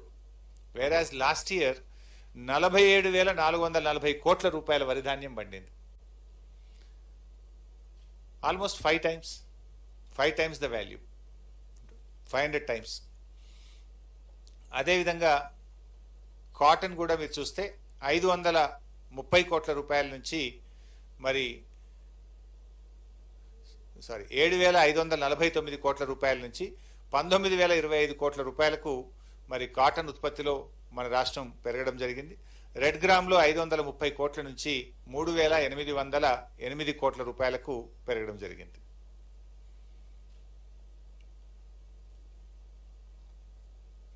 లైవ్ స్టాక్లో కూడా మీరు చూడండి, 2014-15లో 8,301 కోట్ల రూపాయలు ఉండేటువంటి మీటు ఈరోజు 26,111 కోట్ల రూపాయలకు పెరిగింది. అదేవిధంగా పౌల్ట్రీలో కూడా 5,274 కోట్ల రూపాయల నుంచి 12,916 కోట్ల రూపాయలకు. ఫిషరీస్ రంగంలో మీరు గమనిస్తే 2,964 కోట్ల రూపాయల నుంచి 5,831 కోట్ల రూపాయలకు ఫిషరీస్ సెక్టార్లో కూడా మన రాష్ట్రం వృద్ధిని నమోదు చేయడం జరిగింది. ఇండస్ట్రీలో కూడా మన రాష్ట్రం యొక్క కాంట్రిబ్యూషన్ మీరు చూస్తే అన్ని సెక్టార్లు కలిపి, మ్యానుఫ్యాక్చరింగ్ కానీ, ఎలక్ట్రికల్ కానీ, కన్స్ట్రక్షన్, మైనింగ్ అన్నీ కలిపినప్పుడు 1,04,365 కోట్ల నుంచి 1,79,885 కోట్లకు ఈరోజు పెరిగి, అంటే 72% గ్రోత్ రేట్ను నమోదు చేసినాం. ఇండస్ట్రీలో కూడా almost 72% is our growth rate. Construction sector దాదాపు 37,000 కోట్ల రూపాయలు మరి మన జిఎస్డిపిలో కాంట్రిబ్యూట్ చేయడం జరుగుతూ ఉంది. One of the another important factor అంటే ప్రపంచవ్యాప్తంగా కూడా ఆ రాష్ట్రం కానీ ఆ దేశం అభివృద్ధిలో ఉంది అని చెప్పడానికి ఆ రాష్ట్రంలో ఉండేటువంటి ప్రజలు వాడుతున్న విద్యుత్ వినియోగాన్ని కూడా ఒక పారామీటర్గా గుర్తించడం జరుగుతుంది. అంటే ఆ రాష్ట్ర ప్రజలు ఎంత విద్యుత్ వాడుతున్నారు, దాని యావరేజ్ను ఆ రాష్ట్రం ఆ దేశం యొక్క అభివృద్ధికి ఒక గీటురాయిగా కూడా దాన్ని పరిగణిస్తుంటారు. మీరు చూసినట్టయితే ఈరోజు దేశం మొత్తంలో పర్ క్యాపిటా పవర్ కన్జంప్షన్లో మనం 5వ స్థానంలో ఉన్నాం. గ్రోత్లో చూస్తే 2018-19, 2019-20 మధ్య పర్ క్యాపిటా పవర్ కన్జంప్షన్ యొక్క గ్రోత్ చూసినప్పుడు మనము నంబర్ 1 స్థానంలో ఉన్నాం భారతదేశంలో. 18-19 నుంచి 19-20కి per capita power consumption growth రేట్లో we are number 1 in the country. ఈరోజు కూడా మీరు చూస్తే తెలంగాణ 1896 యూనిట్ల పర్ క్యాపిటా పవర్ కన్జంప్షన్స్తో ఇవాళ దేశంలో 5వ స్థానంలో ఉన్నాం మనం. ఇక్కడ కూడా మనం అద్భుతమైనటువంటి అభివృద్ధిని మనం సాధించాం. ఇన్ఫ్యాక్ట్ భారతదేశంలో రైతాంగానికి 24 గంటల ఉచిత కరెంట్ ఏదైనా ఒక రాష్ట్రం ఇస్తుందంటే అది కేవలం తెలంగాణ రాష్ట్రం మాత్రమే ఇస్తుంది. No other state in the country is giving 24/7 free quality power. Actually 25 లక్షల కనెక్షన్లు అధికారికంగా ఉన్నాయి, కానీ అధికారులు చెప్తున్న దాన్ని బట్టి ఆల్మోస్ట్ 30 లక్షల వ్యవసాయ విద్యుత్ కనెక్షన్లు ఈ రాష్ట్రంలో. 30 లక్షల వ్యవసాయ విద్యుత్ కనెక్షన్లకు ఈరోజు రాష్ట్ర ప్రభుత్వం 24 గంటల ఉచిత కరెంట్ ఇస్తుంది, క్వాలిటీ పవర్ ఇస్తుంది. అనేక రాష్ట్రాలు రైతుల దగ్గర డబ్బులు వసూలు చేస్తున్నారు. కొన్ని రాష్ట్రాలు ఉచిత పవర్ విద్యుత్ ఇచ్చినా కేవలం 7 గంటలు 9 గంటలు మాత్రమే ఇస్తారు. కానీ గౌరవ ముఖ్యమంత్రి గారు రాష్ట్రం వచ్చిన 9వ నెల నుంచే, రాష్ట్రం ఏర్పడిన 9వ నెల నుంచే రాష్ట్రం విద్యుత్ రంగంలో సెల్ఫ్ సస్టైన్ అయింది. అంటే పవర్ కట్స్ లేని రాష్ట్రంగా అందరికీ నాణ్యమైన 24 గంటల కరెంటు ఇవ్వగలిగే రాష్ట్రంగా 9వ నెల నుంచే రాష్ట్రం మరి అద్భుతమైనటువంటి ప్రగతిని విద్యుత్ రంగంలో సాధించడం జరిగింది. సర్వీస్ సెక్టార్లో కూడా మీరు గమనించినట్టయితే ఇది ముఖ్యంగా రియల్ ఎస్టేటు, ఈ ఇండ్ల నిర్మాణానికి సంబంధించినటువంటిది. ఇక్కడ కూడా మంచి వృద్ధిని 2014-15 నుంచి 2021 మధ్య మీరు గమనిస్తే 2,86,11 కోట్ల రూపాయల నుంచి 5,33,230 కోట్లకు మరి almost double 1.5 to 2 times service సెక్టార్లో కూడా మన వృద్ధి రేటును నమోదు చేయడం జరిగింది. ఐటీలో మీరు గమనిస్తే మన రాష్ట్రం నుంచి ఐటీ ఉత్పత్తుల విలువ 2014-15లో 66,276 కోట్లుంటే ఈ సంవత్సరం 1,45,522 కోట్ల రూపాయలకు మరి ఐటీ సెక్టార్లో మనం పెరగడం జరిగింది. ఆల్మోస్ట్ 120% ఇంక్రీజ్ మనం గమనించవచ్చు. ఇక్కడ యాన్యువల్ యావరేజ్ గ్రోత్ కూడా 14% మనం నమోదు చేయడం జరిగింది. ఐటీ సెక్టార్లో రాష్ట్రం ఏర్పడిన నాడు 3,71,000 మంది ఉద్యోగులు పనిచేస్తే ఈరోజు 6,28,000 మంది ఉద్యోగులు ఈరోజు ఐటీ సెక్టార్లో పనిచేయడం జరుగుతూ ఉంది. ఇది మనం ఎవ్రీ ఇయర్ కంటిన్యూస్గా కాన్స్టెంట్ గ్రోత్ను నమోదు చేస్తూ వస్తున్నాం. Almost an average of 14% growth మనం అచీవ్ చేయడం జరిగింది.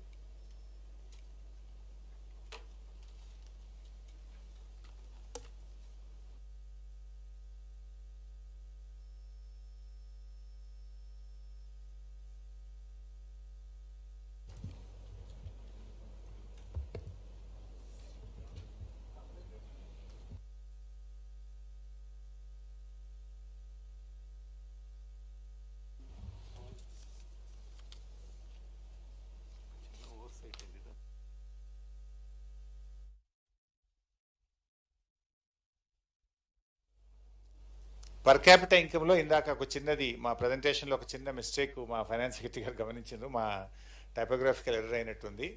మనము ఒక్కొక్క సంవత్సరం ఒక్కొక్క రాష్ట్రాన్ని బైపాస్ చేసిన మన దగ్గర గోవా వచ్చింది. Instead of Goa it is Himachal Pradesh. అదొకటి kindly note it. Instead of Goa kindly note it as Himachal Pradesh. ఇంకొక 2-3 రంగాల మీద మీ దృష్టికి తేవాల్సినటువంటి అవసరం ఉంది.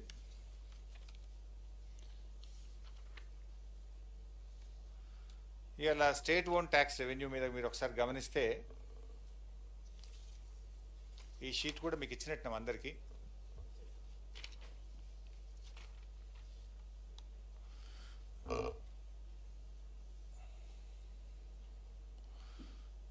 ఎస్ఓటిఆర్ వృద్ధి రేటు మీరు గమనిస్తే ఇందాక నేను ప్రజెంటేషన్లో కూడా ఇచ్చాను. ఇది చాలా ఇంపార్టెంట్. ఏ రాష్ట్రమైనా ఆర్థిక పరిపుష్టి కలిగినటువంటి రాష్ట్రము అనేది ఆ రాష్ట్రం యొక్క ఎస్ఓటిఆర్ మీద ఆధారపడుతుంది. ఇవాళ మన దేశంలో చాలా రాష్ట్రాలు కేంద్ర ప్రభుత్వం నుంచి వచ్చేటువంటి సపోర్ట్ ద్వారా నడిచే రాష్ట్రాలు ఎక్కువ ఉంటాయి. కేంద్రం నుంచి వచ్చేది ఎక్కువ, రాష్ట్రం యొక్క ఆదాయం తక్కువగా ఉంటుంది. వేరేజ్ మన రాష్ట్రానికి సంబంధించి మాత్రం రాష్ట్ర ప్రభుత్వం యొక్క ఆదాయం ఎక్కువ, కేంద్రం నుంచి వచ్చేటువంటిది తక్కువ. ఇన్ఫ్యాక్ట్ కేంద్రానికి మనం కాంట్రిబ్యూట్ చేసేది ఎక్కువ, కేంద్రం నుంచి రాష్ట్రానికి వచ్చేది చాలా తక్కువ. మీరు ఈ రంగంలో మనం చాలా చక్కటి అభివృద్ధిని మనం నమోదు చేసినాం. మీరు గమనిస్తే 2000లో ఇందాక నేను చెప్పినట్టు 35,146 కోట్లు. ఈ అంశాలన్నీ కూడా రాష్ట్ర ప్రభుత్వానికి సంబంధించినట్టు. అంటే మరి వారు మాట్లాడే జిఎస్డిపి ఉంటే జిఎస్డిపితో మనం చూడడం జరుగుతుంది. ఈ రోజు తెలంగాణ రాష్ట్రానికి ఒకసారి మీరు గమనించినట్టయితే మన రాష్ట్రం 2014-15 1949 సంవత్సరాల కాలంలో సో ఆల్మోస్ట్ డబుల్ అయింది. కేవలం పేరు చేసినప్పుడు మన గ్రోత్ ను మనం తెలంగాణ ఈ రోజు దోహదపడతా ఉంది. We are contributing to. ఈ రోజు చూస్తే జిఎస్డిపి మిగతా రాష్ట్ర highest percentage of increase in GSDP value in current prices. అంటే కేవలం ఒక 2 రాష్ట్రాలు మాత్రమే మనకంటే ముందున్నాయి.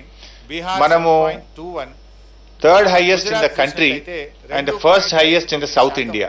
దక్షిణ భారతదేశంలో మొదటి స్థానంలో ఉన్నాం. మొత్తం భారతదేశంలో చూస్తే 3వ స్థానంలో ఈరోజు జిఎస్డిపి గత 6 సంవత్సరాల యావరేజ్ గ్రోత్ లో చూసినప్పుడు 3వ స్థానంలో ఉన్నాం. సో ఇది ఈరోజు కేంద్రం మొత్తం కేంద్ర ప్రభుత్వం 58.4%తో ఉంటే మనం 93.8%తో ఉన్నాం. అంటే ఇది రాష్ట్ర ప్రభుత్వ పనితీరు ఇవాళ కేంద్ర ప్రభుత్వ పనితీరు కంటే మెరుగ్గా ఉందనడానికి ఇది మన ముందున్నటువంటి ఒక పారామీటర్. అదే విధంగా మీరు చూస్తే constant growth year on year మీరు చూస్తూ వెళ్తే 2014-15లో రాష్ట్రం ఏర్పడ్డ నాడు దేశం యొక్క జీడిపిలో మన వాటా 4.6% ఉంటే 15-16కు 4.2గా, 16-17 4.28గా, 17-18లో 4.39గా, 18-19లో 4.55గా, 19-20లో 4.7, 21లో 4.97. అంటే it's a constant growth. If you see ఒక సంవత్సరం పెరిగింది ఒక సంవత్సరం తగ్గింది అని కాకుండా 2014-15 నుంచి 2021 వరకు దాదాపు 1% దేశం యొక్క జీడిపిలో మనం అదనంగా కాంట్రిబ్యూట్. వాస్తవాలను పదే ఒక అబద్ధాన్ని 100 సార్లు చెప్తే ప్రజల్ని నమ్మించాలనేటువంటి ధోరణిలో గొంతు పెద్దగా చేసుకొని మాట్లాడడమో లేదా పరుష పదజాలాన్ని వాడడంతోనో ప్రజల్ని నమ్మించాలని చూస్తే నమ్మరు. ప్రజలకు కూడా ఇవాళ అన్ని విషయాలు తెలుసు. ఇవాళ ఇంటర్నెట్ ఫెసిలిటీ వచ్చిన తర్వాత, ఆన్లైన్ కనెక్టివిటీ వచ్చిన తర్వాత ప్రజల చేతుల్లో మొత్తం సమాచారం ఉంది. Everything is open. పబ్లిక్ డొమైన్లో ఒకసారి వచ్చిన తర్వాత వాస్తవాలు ప్రజలు గమనించగలుగుతారు. సో అప్పులలో కూడా ఈరోజు రాష్ట్రం అప్పుల ఊపులో కూరుకుపోయిందని చెప్పేటువంటి ప్రయత్నం చేస్తున్నారు. ఇన్ఫాక్ట్ రాష్ట్రాలకు అదనంగా కాంట్రిబ్యూట్ మీరు ఎంత అంటే అంత అప్పు తీసుకునే అధికారం లేదు. కేంద్ర ప్రభుత్వము రాష్ట్రాలకు 25% పరిమితిని విధించడం జరిగింది. దీన్ని వాస్తవానికి బ్రాడ్ పాలసీ ఇది కేంద్ర ప్రభుత్వ చేతిలో ఉంటుంది. రాష్ట్రాలు ఎంత అప్పులు తీసుకోవాలి, రాష్ట్రాల యొక్క పరిమితులు ఏంటి, ఈ నిర్ణయించేటువంటి అధికారం ఇవాళ కేంద్ర ప్రభుత్వ చేతిలో ఉంటుంది. ముఖ్యంగా రాష్ట్రాలకు ఈరోజు కేంద్రం 25% ఎఫ్ఆర్బిఎం లిమిట్స్ను మీరు దాటొద్దని చెప్పి వాళ్ళు రాష్ట్రాలకు చెప్పినారు. కానీ తెలంగాణ రాష్ట్రం మీరు ఒకసారి గమనిస్తే we are well within our limits. 22.8%తో మనము 25%కి లోబడే ఉన్నాం. మన జిఎస్డిపిలో మన రాష్ట్రం తీసుకునేటువంటి అప్పులు 25% కంటే మించి ఉండకూడదు అనేటువంటిది కేంద్ర ప్రభుత్వం రాష్ట్రాలకు విధించినటువంటి పరిమితి. ఇవాళ ఆ పరిమితిలోనే ఉన్నాం మనం. ఈరోజు మన రాష్ట్రం తీసుకున్నటువంటిది మీరు గమనిస్తే 22.83%తో ఉన్నాం. నిజానికి ఇక్కడ మీరు గమనిస్తే చాలా రాష్ట్రాలు దాన్ని దాటిపోయినాయి. ఇవాళ దేశంలో అనేక రాష్ట్రాలు మీరు గమనించినట్టయితే చాలా ధనిక రాష్ట్రంగా చెప్పుకునేటువంటి పంజాబ్ 38.6 అదనంగా ఉంది. ఇక్కడ మీరు గమనిస్తే మీకు ఆ షీట్ కూడా అందించడం జరుగుతూ ఉంది. పంజాబ్ 38.67, వెస్ట్ బెంగాల్ 34.67, రాజస్థాన్ 34.54, ఉత్తరప్రదేశ్ 33.8, ఆంధ్రప్రదేశ్ 32.67, బీహార్ 30.79, కేరళ 30.30, మధ్యప్రదేశ్ బీజేపీ పాలిత రాష్ట్రం 29.35, గోవా ఇది మరో బీజేపీ పాలిత రాష్ట్రం 28.07, జార్ఖండ్ 27.93, అదనంగా 27.06, ఇలా వెళ్తే తెలంగాణ 22.83%తో ఈరోజు మనం పరిమితులకు లోబడి మాత్రమే ఉంది. ఈ విషయాన్ని కూడా ఇవాళ మీరు ప్రతిపక్షాలు కొంత గమనించుకొని మాట్లాడితే మంచిదని కూడా నేను వారికి చెప్తా ఉన్నాను. అంటే మన రాష్ట్రం అప్పులు చేసినా కూడా పరిమితులకు లోబడే చేసిన అప్పులను సద్వినియోగం చేసినాం కనుక, ప్రాపర్గా దాన్ని ఖర్చు పెట్టినాం కనుక, ఉత్పాదక రంగాల మీద పెట్టినాం కనుక దాని యొక్క ఫలితాలే ఈరోజు జిఎస్డిపి పెరుగుదల, పర్ క్యాపిటా ఇన్కమ్ పెరుగుదల, అదనంగా రాష్ట్రం యొక్క ఓన్ ట్యాక్స్ రెవెన్యూ పెరుగుదలకు ప్రభుత్వం ఆ తీసుకున్న అప్పులను కానీ, రాష్ట్ర ప్రభుత్వం పెట్టిన పెట్టుబడులు కానీ, రాష్ట్ర ప్రభుత్వ విధానాలకు అద్భుతంగా ఉండడం వల్లనే ఈ యొక్క పురోగతి రాష్ట్రం సాధించింది.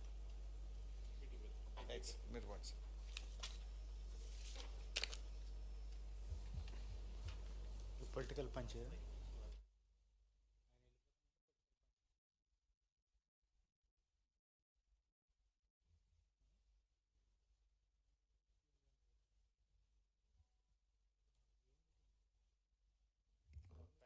Presentation అయిపోయింది. Now I would like to have a small press meet.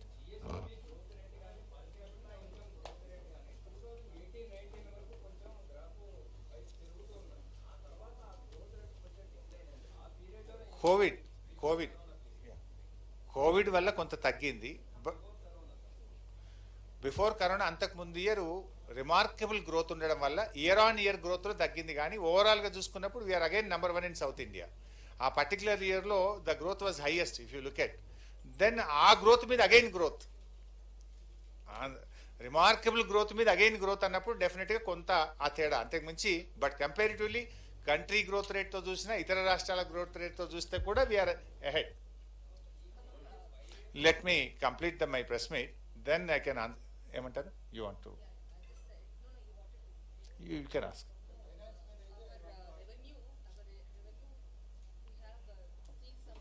GR Reddy గారు రమ్మను బాబు, జిఆర్ రెడ్డి నుండి shortfall we have seen, yeah. but we are spending more and outside the budget also have been spending, so yeah, that is also well within the limits. Okay. That is also well within the limits. కాదు sir, ఇక్కడ next year నుంచి మనం దళిత బంధుకి 20,000 crore 30,000 crore బడ్జెట్లో పెడితే మన revenue ఎక్స్పెండిచర్లో 70-80% అంటే ఇంట్రెస్ట్లు కానీ, subsidies కానీ, శాలరీస్ కానీ 70-80% పోతాయి. ఖర్చు పెడతానికి ఏం మిగులుతుంది మనకి అనేది పాయింట్. దానికి కూడా ప్రభుత్వం ప్రత్యామ్నాయ విధానాలు ముఖ్యమంత్రి గారు ఆలోచిస్తున్నారు కదా. మనకు ఎన్నో అసెట్స్ ఉన్నాయి, కొన్ని పనికిరానటువంటి అసెట్స్ ఉంటాయి. దానికి కూడా ప్రభుత్వానికి ఒక విధానం ఉంటుంది. ఇక్కడ మీరు ఒకటి గమనించాలి, దళిత బంధు అనేటువంటి దాన్ని ఇదేదో ప్రజలకు ఇస్తున్నారు అని మీరు చూస్తున్నారు.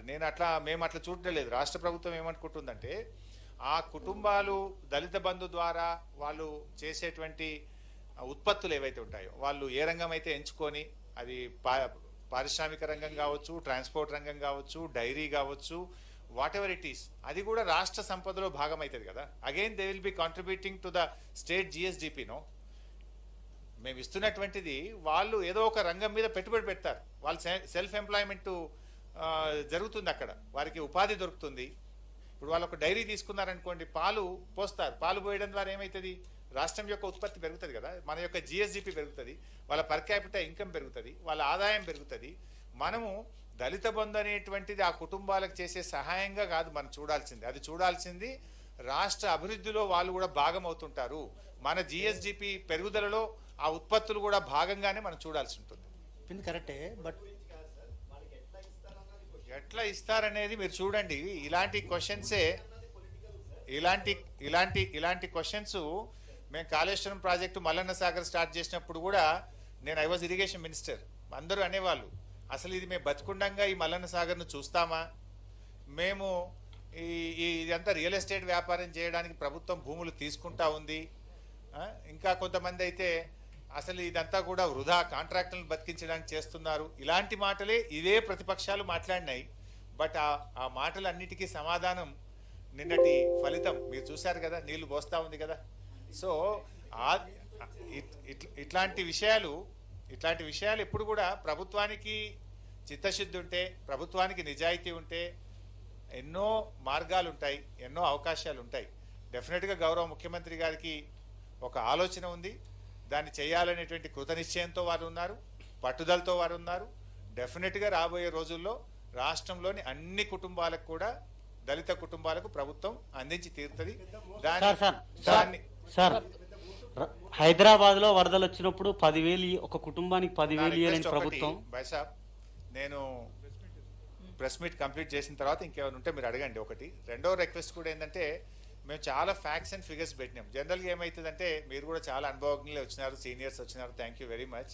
నార్మల్గా ఏమైందంటే, ఒక సెన్సేషనల్ కామెంట్ ఏదైనా చేస్తే ఈ ఫ్యాక్ట్స్ అండ్ ఫిగర్స్ అన్నీ కూడా సైడ్ లైన్ అయిపోతాయి, అసలు విషయం పోయి కొసరు విషయం ముందుకు వస్తుంది. So I kindly request, please present all these facts and figures. రేపు ప్రజల ముందు పెట్టండి, ప్రజలకు కూడా తెలవాల్సిన అవసరం ఉంది. ఎందుకంటే నేను చెప్పినటువంటివి రాష్ట్ర ప్రభుత్వ లెక్కలు కాదు, కేంద్ర ప్రభుత్వ లెక్కలే చెప్పినాం, కేంద్రం డిక్లేర్ చేసిన లెక్కలే చెప్పినాం. దేశం కంటే మన రాష్ట్రం ఎంత అభివృద్ధిలో ముందుకుంది అనేటువంటి విషయాలు చెప్పాం. ఇవాళ ఎంతసేపు బీజేపీ నాయకులు జబ్బలు జరుచుకుంటున్నారు, మేము ఇట్లా చేసినామంటే అట్లా చేసినాం. ఏం చేసినా అంటే భారతదేశం యొక్క ఆర్థిక వ్యవస్థ బంగ్లాదేశ్ కంటే పతనా స్థితిలో ఉంది. ఇగో ఇది మీరు చేసింది, ఇదే కదా మీరు చేసింది. సో మిత్రులారా, నేను ఒక్కసారి let me complete my press meet, then I can answer your questions. But నా రిక్వెస్ట్ ఏంటంటే, వీలైనంత వరకు మనం let's confine to this subject.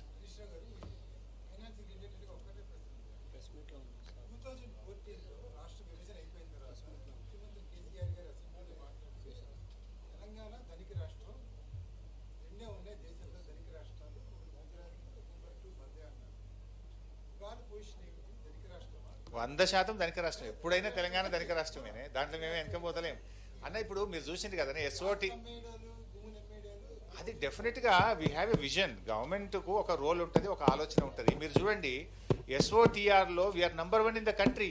State own tax రెవెన్యూలో లాస్ట్ 6 yearsలో we have achieved remarkable growth. ఇందాక నేను చెప్పిన 11.52% తోని స్టేట్ ఓన్ ట్యాక్స్ రెవెన్యూలో we stood number 1, whereas Gujarat is the 18th place with a 2.59%. So ఎట్లా కాదంటే చెప్పండి, ఇది ఈ ఫిగర్స్ నేను చెప్పింది కాదు కదా.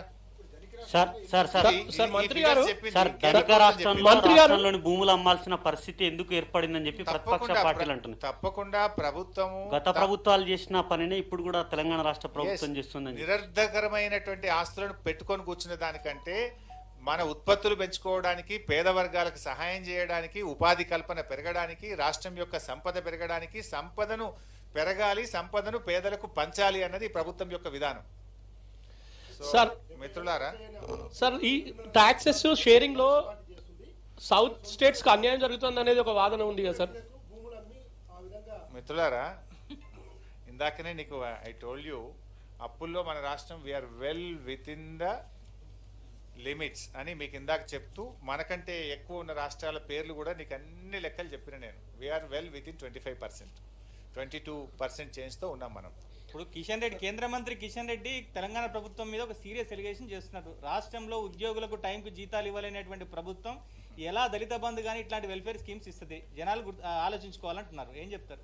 నవీన్ గారు, కిషన్ రెడ్డి గారు ఆశీర్వాద యాత్ర పెట్టుకొని వచ్చినారు, సంతోషం. వారు కేంద్ర మంత్రి అయినరు, మన రాష్ట్రం నుంచి చాలా సంతోషం, వారికి అభినందనలు. కానీ రాష్ట్రానికి రావాల్సినవి వారు తీసుకొచ్చి మాట్లాడితే బాగుంటుంది. రాష్ట్ర విభజన చట్టంలో మనకు ట్రైబల్ యూనివర్సిటీ ఇస్తామన్నారు, దాని గురించి మాట్లాడమనండి. బయ్యారం ఉక్కు ఫ్యాక్టరీ గురించి మాట్లాడమనండి. ఐటీఐఆర్ని ఎందుకు రద్దు చేసిందో దాన్ని పునరుద్ధరించే దాని మీద మాట్లాడమని చెప్పండి. అయ్యా కిషన్ రెడ్డి గారు, మేము వృద్ధి చేసినాం అంటున్నారు. ఏ రంగంలో వృద్ధి చేసిండ్రు? మీరు పలానా రంగంలో వృద్ధి చేసినామని చెప్తే మేము సంతోషపడతాం. వృద్ధి చేసిండ్రు, బీజేపీ ప్రభుత్వం వృద్ధి చేయలేదని అనను, కానీ వారు పెట్రోల్ ధరలను పెంచడంలో మాత్రం గణనీయమైనటువంటి వృద్ధిని సాధించారు. రాష్ట్రం ఏర్పడ్డ నాడు 72 రూపాయలు ఉన్నటువంటి పెట్రోల్ ధర ఈరోజు 105 రూపాయలకు 46% ధరల పెరుగుదలలో వృద్ధి సాధించారు. డీజిల్ ధరల్లో కూడా మీరు గమనిస్తే రాష్ట్రం 2014-15 కేంద్రంలో బీజేపీ ప్రభుత్వం వచ్చినాడు 57 రూపాయలు ఉన్న డీజిల్ ధర ఈరోజు 97 రూపాయలకు పెంచడంలో మాత్రం వృద్ధిని సాధించారు బీజేపీ ప్రభుత్వం. ఇవాళ పెట్రోల్ ధరల పెంపుదలలో బీజేపీ 7 ఏళ్ల పరిపాలనలో వృద్ధి 46%, డీజిల్ ధరల సంబంధించినటువంటి మేము తయారు చేసిన లెక్కలు కాదు, ఇవన్నీ కూడా గవర్నమెంట్ ఆఫ్ ఇండియా పబ్లిక్ పేద ప్రజల నడ్డీ విరిచేటువంటి పనిలో గ్యాస్ సిలిండర్ ధరలో కూడా బ్రహ్మాండమైన వృద్ధి, రెట్టింపు వృద్ధి సాధించారు. సబ్జెక్ట్ టు కరెక్షన్ కానీ నాకున్న సమాచారం మేరకు ఆ రోజు 450 రూపాయలు ఉన్నటువంటి గ్యాస్ సిలిండర్ ధర ఇవాళ 950 రూపాయలు అయింది. ఆల్మోస్ట్ డబుల్ చేసినారు. అంటే మీరు ఆ రోజు ఏం చెప్పింది ఇదే బీజేపీ ప్రభుత్వం, 2014-15లో గ్యాస్ సిలిండర్కు దండం పెట్టు ఓటేసేటప్పుడు దండం పెట్టిపోయి ఓటేయమని చెప్పిండ్రు. ఇప్పుడు ఏం చెప్పాలి? 450 రూపాయలు ఉన్న గ్యాస్ సిలిండర్ ధర ఇలా 950 రూపాయలకు పెంచిండ్రు. ఇక్కడ మాత్రం వృద్ధి సాధించింది కదా కిషన్ రెడ్డి గారు. ఇది ఎందుకు చెప్తలేరు మీ ఆశీర్వాద యాత్రలో? మేము పెట్రోల్ ధరల పెంపుదలలో వృద్ధి, డీజిల్ ధరల పెంపుదలలో వృద్ధి, గ్యాస్ ధరల పెంపుదలలో వృద్ధి, ఇక్కడ ఇంకొక వృద్ధి కూడా సాధించారండి. ఇంకొక వృద్ధి ఏంటంటే మైనస్ వృద్ధి. అది ఇంతకుముందు గ్యాస్ సిలిండర్లు పేదవాళ్ళకి ఇచ్చినప్పుడు ప్రభుత్వం ఏం చెప్పిందంటే మేము క్యాష్ ట్రాన్స్ఫర్ చేస్తాము, 250 రూపాయలు ఒక సిలిండర్ మీద ప్రతి కుటుంబానికి 12 సిలిండర్లకు 250 రూపాయలు క్యాష్ ట్రాన్స్ఫర్ చేస్తామని చెప్పారు. అక్కడ కూడా వృద్ధి సాధించారు. ఏంటంటే నెగటివ్ వృద్ధి ఏంటంటే 250 రూపాయల నుంచి 40 రూపాయలకు తగ్గించారు. సిలిండర్ ధర పెరిగింది, సబ్సిడీ తగ్గింది. ఇగో ఇక్కడ మాత్రం వృద్ధి సాధించారండి. దీని మీద ఎందుకు మాట్లాడరండి? 450 రూపాయలు ఉన్న సిలిండర్ ధరను 950 రూపాయలు చేస్తుంది, 250 రూపాయలు ఉన్న సబ్సిడీని మాత్రం 40 రూపాయలకు తగ్గిస్తుంది. దీని గురించి ఎందుకు మాట్లాడరు?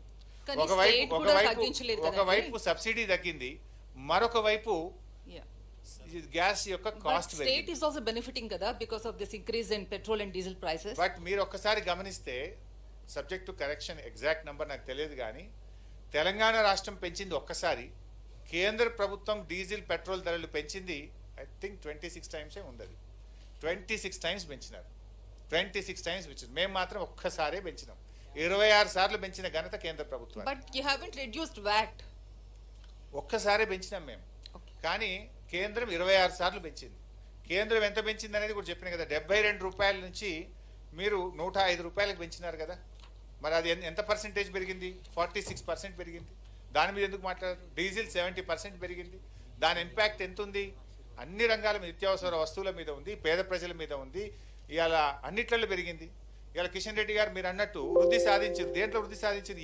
ఏం సాధించింది? కరెక్ట్గా ఒకటి గట్టిగా చెప్తాం మనం. ఏ రంగంలో సాధించారు బైసాబ్? ఇవాళ ఆస్తులు అమ్మడంలో మాత్రం వృద్ధి సాధించారు. బీజేపీ ప్రభుత్వం ఏది అమ్మలేదు ఈరోజు? మీరు అమ్మ చెప్పండి. రోడ్లు అమ్మినరు, విమానాశ్రయాలు అమ్ముతున్నారు, రైల్వే స్టేషన్లను అమ్ముతున్నారు, నవరత్నాలను అమ్ముతున్నారు, ఎల్ఐసిని అమ్ముతున్నారు, బిఎస్ఎన్ఎల్ని అమ్ముతున్నారు.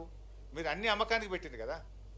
ఇవాళ ఏం సాధించిండ్రు? ఇప్పుడు ఇందాక మీరు చూసిండ్రు, జిఎస్డిపిలో మైనస్, ప్రైమరీ సెక్టార్లో మైనస్, పర్ క్యాపిటల్ ఇన్కంలో తగ్గుదల, ఈరోజు అన్ని రంగాల్లోనేమో తగ్గుదల, ధరలు మాత్రం పెరుగుదల. భారతదేశం కంటే బంగ్లాదేశ్ యొక్క ఆర్థిక పరిస్థితి బలహీనపడము ఈ రాష్ట్రం, ఈ దేశం ముందుకు పోయినట్ట, ఈ దేశం వెనక్కు పోయినట్ట? దీనికి సమాధానం చెప్పాలి కదా.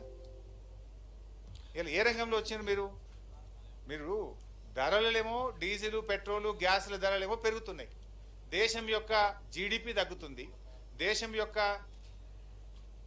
పర్ క్యాపిటల్ ఇన్కమ్ తగ్గుతుంది, దేశం యొక్క ప్రైమరీ సెక్టార్లో గ్రోత్ తగ్గుతుంది. ఇలా రాష్ట్రంతో కంపేర్ చేస్తే, తెలంగాణ రాష్ట్రంతో చూస్తే అన్ని రంగాల్లో తక్కువనే ఉంది కదా. మీరు అట్లనే అదేవిధంగా సెస్ రూపంలో ఇవాళ మా అడ్వైజర్ గారు ఇస్తా ఉన్నారు. ఎంత పర్సెంట్ సార్ ఇది increase in cess? 16 rupees. Cess రూపంలో ఈరోజు పెట్రోల్ డీజిల్ మీద 16 రూపాయలు భారం వేసినారు ప్రజల మీద. బీజేపీ అధికారంలోకి వచ్చిన 7 సంవత్సరాల్లో సెస్ రూపంలో వేసినటువంటి భారం 16 రూపాయలు, 1 లీటర్ పెట్రోల్, 1 లీటర్ డీజిల్ మీద వేసినటువంటి భారం. అదేవిధంగా ఇదేంటి సార్, డిస్ఇన్వెస్ట్మెంట్ శాఖ, అది వెంటనే పెట్టినాం, మనకు కూడా ప్రైజ్ ఇస్తామన్నారు కదా.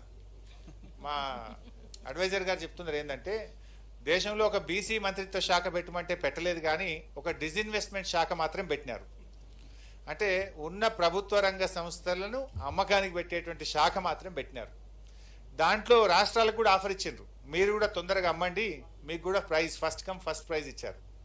ఒక 6,000 కోట్ల రూపాయల బడ్జెట్ ఉంది కేంద్రంలో. ఏ రాష్ట్రాలు అయితే వారి వారి రాష్ట్రాల్లో ప్రభుత్వ రంగ సంస్థలను మీరు అమ్మకానికి పెడతారో ఆ రాష్ట్రాలకు ప్రైజ్ ఇస్తామని చెప్పింది కేంద్ర ప్రభుత్వం. First come first A ceiling of 1,000 crores per state. 6,000 crores 1,000 is the upper ceiling for a state. So మీరు అమ్మితే మీకు 1,000 కోట్ల ప్రైజ్ ఉంది. సో అయితే మిత్రులారా, మరి ఈరోజు మేము మీతో కోరేది ఒక్కటే,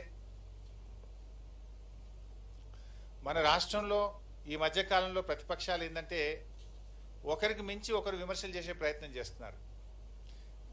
ఒకటేమో విత్ ఇన్ ద పార్టీ, ఇంకోటేమో అమాంగ్ ద పార్టీస్. ఒకటేమో బీజేపీలో కిషన్ రెడ్డి గారు బండి సంజయ్ గారి మీద పై చేయి సాధించాలనో, బండి సంజయ్ గారు కిషన్ రెడ్డి గారి మీద పై చేయి సాధించాలనో విమర్శలు చేసే ప్రయత్నం, లేదా రాష్ట్రంలో మేమే ప్రత్యామ్నాయం అంటే మేమే ప్రత్యామ్నాయం అని కాంగ్రెస్ బీజేపీలు కూడా ఈరోజు విమర్శలు చేస్తూ వస్తున్నారు. అసలు వాళ్ళు దేనికి ప్రత్యామ్నాయం? ద్వితీయ స్థానం కోసం ఎవరు ప్రత్యామ్నాయమో మీరు కొట్లాడుకోవాలి. ఈ రాష్ట్రంలో ప్రథమ స్థానంలోకి ఎప్పుడు రాలేరు. కేసీఆర్ గారు ఉన్నంత కాలం, టీఆర్ఎస్ పార్టీ ఉన్నంత కాలం డెఫినెట్గా టీఆర్ఎస్ పార్టీయే ప్రథమ స్థానంలో ఉంటుంది, ప్రభుత్వంలో ఉంటుంది. మీరు ప్రత్యామ్నాయం అని మీరు మాట్లాడే మాటలు ఏంటంటే మేము రెండవ స్థానంలోకి వెళ్ళాలి, మేము రెండవ స్థానంలోకి వెళ్ళాలని రెండవ స్థానం కోసం కాంగ్రెస్ బీజేపీలు పోటీ పడుతున్నట్టే. కానీ మొదటి స్థానం కోసం మాత్రం దరిదాపులో కూడా మీరు ఎవరు లేరు, రారు కూడా. ఇవాళ మేము మీతో కూడా కోరేది ఏంటంటే బేసికల్లీ వాళ్ళకి ఒక ఇష్యూ ఏంటంటే ప్రతిపక్షాలు గత 6-7 సంవత్సరాలుగా మీరు గమనిస్తే వాళ్ళు సమస్యలు లేవు వాళ్ళకి. అసలు ప్రజా సమస్యలు లేకపోవడమే వారికి ప్రధానమైన సమస్యగా కనబడతా ఉంది నాకు. ఎందుకంటే మేము చాలా రోజుల నుంచి ఎమ్మెల్యేలుగా ఉన్నాం, ప్రతిపక్షంలో పనిచేసినాం, అసెంబ్లీలో మేము కూడా ఉన్నాం. 2014-15 నుంచి మేము చూస్తే ఎప్పుడు అసెంబ్లీకి పోయినా ఫస్ట్ మొదటి రోజు ఎమ్మెల్యేలు ఏం చేసేవాళ్ళు? ఖాళీ బిందెల ప్రదర్శన, క్యాండిల్లు కందిళ్ళ ప్రదర్శన ఉన్నాయా ఈ రాష్ట్రంలో? ఇప్పుడు గత 7 సంవత్సరాలుగా అసెంబ్లీకి వస్తున్నారు అందరూ. వరి కంకులు, ఎండిపోయిన వరి కంకులు పట్టుకొని, వరి చేర్లను పట్టుకొని, మక్క కంకులను పట్టుకొని అసెంబ్లీకి ఎమ్మెల్యేలు వచ్చేవారు. ఖాళీ కుండల ప్రదర్శన, కందిళ్ళ ప్రదర్శన, ఎండిపోయిన వరి చేర్లు, మక్క చేర్లతోని ఎమ్మెల్యేలు ప్రదర్శన చేసేవాళ్ళు. ఇవాళ అవకాశం ఉందా? మేమే నడిచినాం. గన్ పార్క్ నుంచి, అంబేద్కర్ నుంచి, ఇందిరా పార్క్ నుంచి ఎమ్మెల్యేల ఖాళీ కుండల యాత్రలు ఈరోజు ఈ రాష్ట్రంలో ఉన్నాయా? ఇవాళ దీనికి కారణం ఏంది? గౌరవ ముఖ్యమంత్రి గారు కేసీఆర్ గారు ఇలా అద్భుతమైనటువంటి ప్రగతిని సాధించి అసలు వీళ్ళకి సమస్యలు లేకుండా పోయినాయి, ఎజెండా లేకుండా పోయింది ప్రతిపక్షాలకు. అందుకే పాపం కాంగ్రెస్ బీజేపీలు ఇలా బేస్లెస్ అయిపోయి బేస్లెస్ ఆరోపణలతోని కాలం వెలిబుచ్చే కార్యక్రమం చేస్తూ ఉన్నారు. ఇవాళ ముఖ్యమంత్రి గారు అనేక సమస్యలకు ఒక శాశ్వత పరిష్కారం ఇచ్చారు.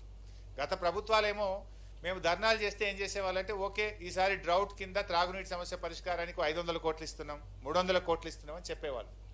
That was the only temporary. We have given a permanent solution. మీరు అట్లా గమనిస్తే ఇలా మంచినీటి సమస్యకు మిషన్ భగీరథతో శాశ్వత పరిష్కారం, సాగునీటి సమస్యకు భారీ ప్రాజెక్టులతో ఒక పరిష్కారం, ఇవాళ రైతులకు, రాష్ట్రంలోని అన్ని వర్గాలకు, ప్రతి కన్స్యూమర్కు 24 గంటల నాణ్యమైన విద్యుత్ సరఫరా. గత ప్రభుత్వాల హయాంలో పారిశ్రామికవేత్తలు ఇందిరా పార్క్ కాడ ధర్నాలు చేసింది కదా, నేనే పోయి మాట్లాడిన అప్పుడు అపోజిషన్లో ఉండి. ఇందిరా పార్క్ దగ్గర పారిశ్రామికవేత్తలు ధర్నాలు చేస్తే మేము పోయి మాట్లాడేవాళ్ళం. మాకు వారానికి 3 రోజులు పవర్ ఆఫ్ ఉంది, మేము ఉండాలన్నా ఏం చేయాలి, మేము బ్యాంకులో అప్పులు ఎట్లా కట్టాలని పారిశ్రామికవేత్తలను ధర్నాలు చేయించిన చరిత్ర మీదైతే రైతులకు సైతం 24 గంటల నాణ్యమైన కరెంట్ ఇచ్చినటువంటి ఘనత కేసీఆర్ గారిది. అదేవిధంగా ఇవాళ వైద్యంలో కూడా మంచి పురోగతిని సాధించినాం. కేసీఆర్ కిట్ కానీ, కంటి వెలుగులు లాంటి మంచి కార్యక్రమాలు తీసుకున్నాం. ఇంకా ఈ సంవత్సరం వైద్య రంగం మీద ముఖ్యమంత్రి గారు ప్రత్యేకమైన దృష్టి పెట్టి వరంగల్లో అద్భుతమైనటువంటి ఆసుపత్రి కానీ, హైదరాబాద్ నలుగుమూలల 4 ఆసుపత్రులు తెచ్చే కార్యక్రమం కానీ, అంటే వైద్య రంగం మీద కూడా ఇవాళ ప్రభుత్వం చాలా ఫోకస్ చేసింది. కొత్త జిల్లాల ఏర్పాటు, మండలాలు, ఇటు డివిజన్లు, అంటే మొత్తంగా పాలనా వికేంద్రీకరణ జరగడం ద్వారా కూడా అభివృద్ధి అనేటువంటిది బాగా వేగం పెరిగింది. పరిపాలన ప్రజలకు దగ్గరగా కూడా వచ్చింది. ధరణితో కూడా ఇలా అనేక 95%, 95% వ్యవసాయ భూ సమస్యలకు ఒక పరిష్కారం దొరికింది. వేగవంతంగా ఇవాళ పాస్బుక్లు కానీ రిజిస్ట్రేషన్ ప్రక్రియ జరుగుతూ ఉంది. రైతులకు, ముఖ్యంగా గ్రామీణ ప్రాంత ప్రజలకు దీనివల్ల ఎంతో మేలు జరిగింది. ఇవాళ పల్లె ప్రగతి, పట్టణ ప్రగతి ఒక అద్భుతమైన విజయాన్ని సాధించినాం. ఐ కెన్ ప్రౌడ్లీ సే భారతదేశంలో ప్రతి రాష్ట్రంలో, భారతదేశంలో ఏ రాష్ట్రంలోనైనా గ్రామంలో తెలంగాణ రాష్ట్రంలో జరిగిన అభివృద్ధి జరిగిందా? ఏ రాష్ట్రమైన ఐఎమ్ ఛాలెంజింగ్ ద అపోజిషన్స్. ఇవాళ మన దేశంలో ఒకసారి గమనిస్తే కాంగ్రెస్ మరియు బీజేపీ పాలిత రాష్ట్రాలు ఆల్మోస్ట్ బీజేపీ మరియు బీజేపీ మిత్రపక్షాలు 18 బాబు 18 రాష్ట్రాల్లో బీజేపీ మిత్రపక్షాలు పరిపాలిస్తున్నాయి. ఒక 5 రాష్ట్రాల్లో కాంగ్రెస్ మరియు కాంగ్రెస్ మిత్రపక్షాలు పరిపాలిస్తున్నాయి. మన రాష్ట్రంలో రోజు కాంగ్రెస్ బీజేపీ నాయకులు మాట్లాడుతున్నారు. నేను వారిని అడుగుతా ఉన్నా, మీ బీజేపీ పాలిత రాష్ట్రంలో కానీ మీ ఏ కాంగ్రెస్ పాలిత రాష్ట్రంలోనైనా సరే రైతులకు 24 గంటల ఉచిత కరెంట్ ఇస్తుందా? మేము పల్లె ప్రగతిలో చేసినట్టు గ్రామానికి ట్రాక్టరు, ట్యాంకరు, ట్రాలీ, పల్లె ప్రకృతి వనము, వైకుంఠధామము, డంప్ యార్డు ఇవన్నీ కూడా నిర్మించినాం. రాష్ట్రంలో 12,700 గ్రామాలుంటే ప్రతి గ్రామంలో ఉంది. మీరు ఏ గ్రామానికన్నా వెళ్ళండి. ఈ గ్రామం ఆ గ్రామం కాదు, అది కాంగ్రెస్ సర్పంచ్ ఉన్నా ఉంటుంది, బీజేపీ సర్పంచ్ ఉన్నా ఉంటుంది, ఏ పార్టీ సర్పంచ్ ఉన్నా ఉంటుంది, ఏ పార్టీ ఎమ్మెల్యే ఉన్న నియోజకవర్గంలోనైనా ఉంటాయి. రాష్ట్రంలోని ప్రతి గ్రామంలో అంటే క్వాలిటీ ఆఫ్ లైఫ్ పెరగాలని ముఖ్యమంత్రి గారు ఒక వైకుంఠధామం, ఒక డంప్ యార్డు, ఒక ట్రాక్టరు, ఒక ట్యాంకరు, ఒక ట్రాలీ, ఒక నర్సరీ, ఒక పల్లె ప్రకృతి వనం ప్రతి గ్రామంలో ఏర్పాటు చేసినాం. ఇది గతంలో ఎవరన్నా చేసిందా?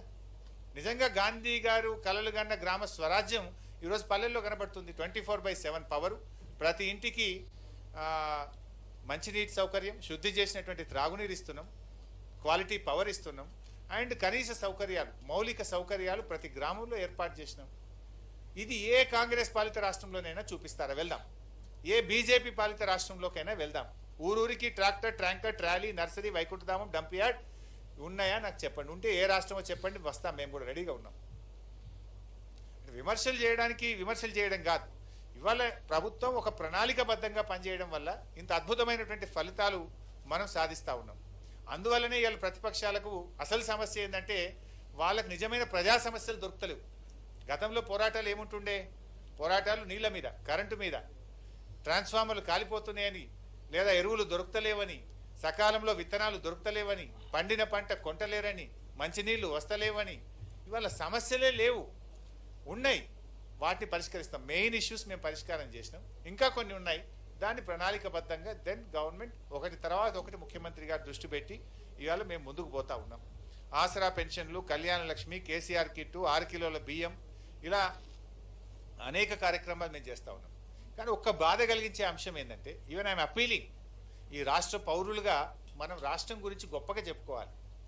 రాష్ట్రం అద్భుతమైనటువంటి ప్రగతిని సాధించుకున్నాం. సరే, మేము మా ప్రభుత్వం చేసిన మంచి పనులు మీరు చెప్పబుద్ధి కాకపోతే చెప్పకండి, ఏం పర్వాలేదు. కానీ రాష్ట్రం పరువు తీయద్దు, రాష్ట్రం యొక్క గౌరవాన్ని తగ్గించద్దు. దేశం ముందు రాష్ట్రం యొక్క గౌరవం పెరిగేటట్టుగా ప్రతిపక్షాలు ఉంటే ప్రజల్లో మీకు కూడా గౌరవం ఉంటుంది. సరే, మేము ఏదైనా తప్పులు చేస్తే విమర్శించండి, వి రిసీవ్. అదేవిధంగా ఇంకేదైనా స్పెసిఫిక్గా మీరు చెప్పాలనుకుంటే మాకు చెప్పండి. కానీ వీళ్ళ వ్యవహారం ఎట్లుందంటే, వాళ్ళ విమర్శలు సెల్ఫ్ గోల్ కొట్టుకుంటున్నారు. వాళ్ళు ఈ మధ్యలో వాళ్ళు చేసే విమర్శలు టీఆర్ఎస్ మీద అక్కస్తోనో టీఆర్ఎస్ మీద విమర్శలు చేయబోయి కొన్ని సందర్భాల్లో వాళ్ళు రాష్ట్రాన్ని అభాస్పాలు చేస్తున్నారు. వాళ్ళకు వాళ్ళు సెల్ఫ్ గోల్ కొట్టుకుంటున్నారు. ఏం మాట్లాడుతున్నారు? తెలంగాణ రాష్ట్రం నాశనం అయిపోయిందనో, తెలంగాణలో తాలిబన్ల రాజ్యం వచ్చిందనో, తెలంగాణ ఆగమైపోయిందనో, తెలంగాణ అవినీతిమయమైపోయిందనో, ఇట్లా రకరకాలుగా విమర్శలు చేస్తున్నారు. ఇది రాష్ట్రాన్ని కించపరచడం కాదా? రాష్ట్రం యొక్క గౌరవాన్ని తగ్గించడం కాదా? ఇది రాష్ట్రాన్ని అభాసుపాలం, దేశం ముందు అభాసుపాలు చేయడం కాదా? ఇది ఏ రకంగా ప్రతిపక్షాలకు వాంఛనీయమని నేను అడుగుతా ఉన్నా. రాష్ట్ర ప్రజలు దీన్ని మెచ్చుకుంటారు అనుకుంటున్నారా? మీరు ఇట్లా మాట్లాడడం వల్లనే మీకు ప్రజలు మీరు పలచనైపోతున్నారు. ఇవాళ మనం పోరాడి సాధించుకున్నటువంటి రాష్ట్రం, తక్కువ సమయంలో దేశంలో మరో రాష్ట్రం సాధించినటువంటి విజయాలు సాధించడం కదా. మీకు ఫ్యాక్ట్స్ అండ్ ఫిగర్స్ మీ ముందు పెట్టినా. దక్షిణ భారతదేశంలో పర్ క్యాపిటల్ ఇన్కంలో నంబర్ 1, జిఎస్డిపి వృద్ధి రేట్లో నంబర్ 1, ఎస్ఓటీఆర్లో వీఆర్ నంబర్ 1. ఇన్ని అద్భుతమైన విజయాలు దక్షిణ భారతదేశంలో మొదటి స్థానంలో ఉంటూ దేశంలో మొదటి 3 స్థానాల్లో ఉన్నది Telangana. One should feel proud. సరే, మీరు ఎట్లాగో మెచ్చుకోలేరు మమ్మల్ని, కానీ మీరు చేసే విమర్శలు రాష్ట్రం యొక్క స్థాయిని తగ్గించే విధంగా ఉండకూడదు, రాష్ట్రం యొక్క పరువును తీసే విధంగా ఉండొద్దు. మన తల్లిని మనం కించపరుచుకుంటామా? మన రాష్ట్రాన్ని మనం బదనాం చేసుకోవడం సబబైనటువంటి విషయమా? అందుకే ఇవాళ మీరు ఈ రకమైనటువంటి పరిస్థితి పాల్పడుతున్నారు కనుక ప్రజలు మిమ్మల్ని పట్టించుకోవడం లేదు. విమర్శనాత్మకంగా ఉండని, నో ప్రాబ్లం, కానీ ఆ విమర్శ వాస్తవాలకు దగ్గరగా ఉంటే ప్రజలు దాన్ని రిసీవ్ చేసుకుంటారు. ఇవాళ మీరు అవినీతి జరిగిందని కిషన్ రెడ్డి గారు మాట్లాడుతున్నారు, ఇవాళ బీజేపీ నాయకులు మాట్లాడుతున్నారు. ఒక ఆయన అంటాడు మిషన్ కాకతీయ కమిషన్ కాకతీయ అంటాడు, మిషన్ భగీరథలో అవినీతి జరిగిందని ఇంకొక బీజేపీ నాయకుడు మాట్లాడతాడు, ప్రాజెక్టుల్లో అవినీతి జరిగిందని ఇంకో నాయకుడు మాట్లాడతాడు. మీ విమర్శలకు మీ ప్రభుత్వం, మీ కేంద్ర మంత్రులే పార్లమెంట్ సాక్షిగా సమాధానం చెప్పింది కదా, చెప్పలేదా? మిషన్ భగీరథలో అవినీతి లేదని, ప్రజలందరికీ ప్రతి ఇంటికి స్వచ్ఛమైన తాగునీరు ఇచ్చే రాష్ట్రం తెలంగాణ రాష్ట్రమని, తెలంగాణ రాష్ట్రాన్ని అభినందిస్తూ కేంద్ర మంత్రి గారే పార్లమెంట్లో స్వయంగా చెప్పిండ్రు. మీ ప్రశ్నకు మీ మంత్రే సమాధానం చెప్పింది కదా, పార్లమెంట్ సాక్షిగా చెప్పింది కదా. మరి మిమ్మల్ని ఎట్లా నమ్మాలి ప్రజల్ని? ఇవాళ ప్రాజెక్టులు మిషన్ కాకతీయలో అవినీతి లేదని, పారదర్శకంగా పనులు జరుగుతున్నాయని కేంద్ర మంత్రులే పార్లమెంట్లో చెప్పింది కదా. ఇంతకంటే గట్టి సమాధానం మీకేం కావాలి? మీకు ఇప్పుడు ఒక రాష్ట్రం అభివృద్ధి జరిగిందా జరగలేదా అనడానికి ప్రతిపక్షాల తిట్లు కాదు కొలమానం. దానికి కొలమానం జిఎస్డిపి వృద్ధి రేటు, పర్ క్యాపిటా వృద్ధి రేటు, రాష్ట్రం యొక్క ఆదాయ వృద్ధి రేటు, రాష్ట్రంలో మౌలిక సౌకర్యాల కల్పన, అవి మేము చేస్తూ ఉన్నాం. అవి మేము చేసినామా లేదా అనడానికి ఇప్పుడు మీ ముందు పెట్టినటువంటి గణాంకాలే సాక్ష్యాధారం కదా. ఇంతకంటే ఏం కావాలి? And these figures and facts was not given by us. These figures are declared by government of India. So ఇది ఇవాళ మేము చేస్తూ ఉన్నాం. ఇవన్నీ కూడా ఇవాళ మీ ముందు ఉన్నాయి. సో అందువల్ల ప్రపంచవ్యాప్తంగా కూడా ఇదే పద్ధతి. ప్రపంచంలో ఎక్కడైనా ఏ దేశం అభివృద్ధి చెందిందా అని దేని మీద చెప్తారు? ఇలా అమెరికా అభివృద్ధిలో ఉందనో జపాన్ అభివృద్ధిలో ఉందంటే దేన్ని చూసుకొని చెప్తారు? ఆ జీడిపి మీద, పర్ క్యాపిటా ఇన్కమ్ మీద, ఓన్ ట్యాక్స్ రెవెన్యూ మీద, విద్యా వైద్య ప్రమాణాల మీద, మౌలిక సౌకర్యాలు like drinking water and power sector మీద, తలసరి విద్యుత్ వినియోగం మీద, తదితర అంశాలే ఏ దేశానికైనా ఏ రాష్ట్రానికైనా అభివృద్ధికి గీటురాయిగా పరిగణిస్తారు. సో ఆ అంశాల మీదనే ఇవాళ దక్షిణ భారతదేశంలో మొదటి స్థానంలో ఉండి మొత్తం భారతదేశంలోనే మొదటి 3-4 స్థానాల్లో తెలంగాణ రాష్ట్రం ఉంది. అంటే ఇది కూడా ఎప్పుడుంది? 2014-15లో రాష్ట్రం ఏర్పడినాడు లేదు.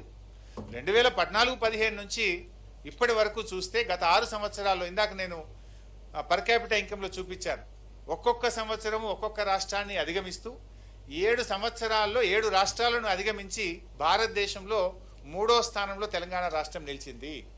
రాష్ట్రం ఏర్పడ్డ నాడు 10వ స్థానంలో ఉన్నటువంటి తెలంగాణ రాష్ట్రం రాష్ట్రం ఏర్పడ్డ 7 సంవత్సరాల్లో ఒక్కొక్క సంవత్సరం ఒక్కొక్క రాష్ట్రాన్ని అధిగమిస్తూ ఈరోజు 3వ స్థానానికి తెలంగాణ రాష్ట్రం వచ్చిందంటే ఇది రాష్ట్ర ప్రభుత్వ పనితీరుకు ఒక గీటురాయి.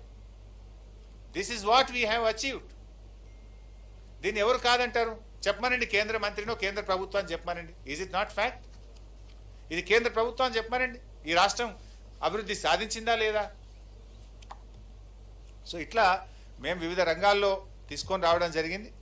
అదేవిధంగా ఇందాక నేను ఇంకో పాయింట్ కూడా చెప్పినాను మీకు. నేను జిఎస్డిపిలో వీఆర్ ద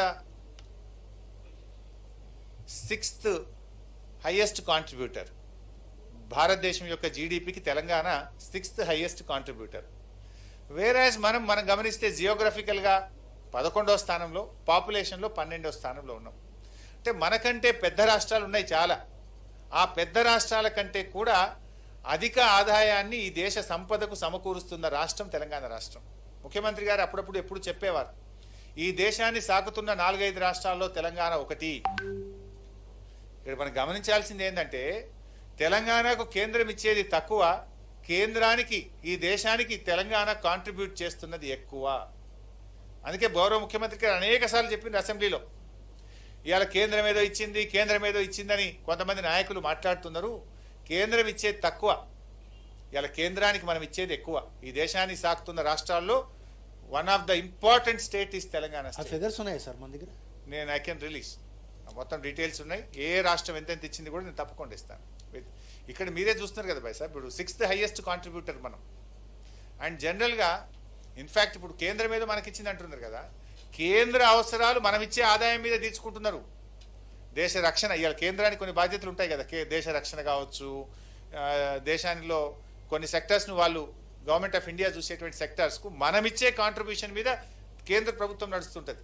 కానీ కేంద్రం ఏదో మనకిస్తుందంట. కేంద్రం ఇచ్చేది మన హక్కుగా, మన వాటాగా మనకు వస్తున్నటువంటిదే తప్ప లేదా కొత్తగా వచ్చేటువంటిది ఏం లేదు. In fact Telangana is contributing more.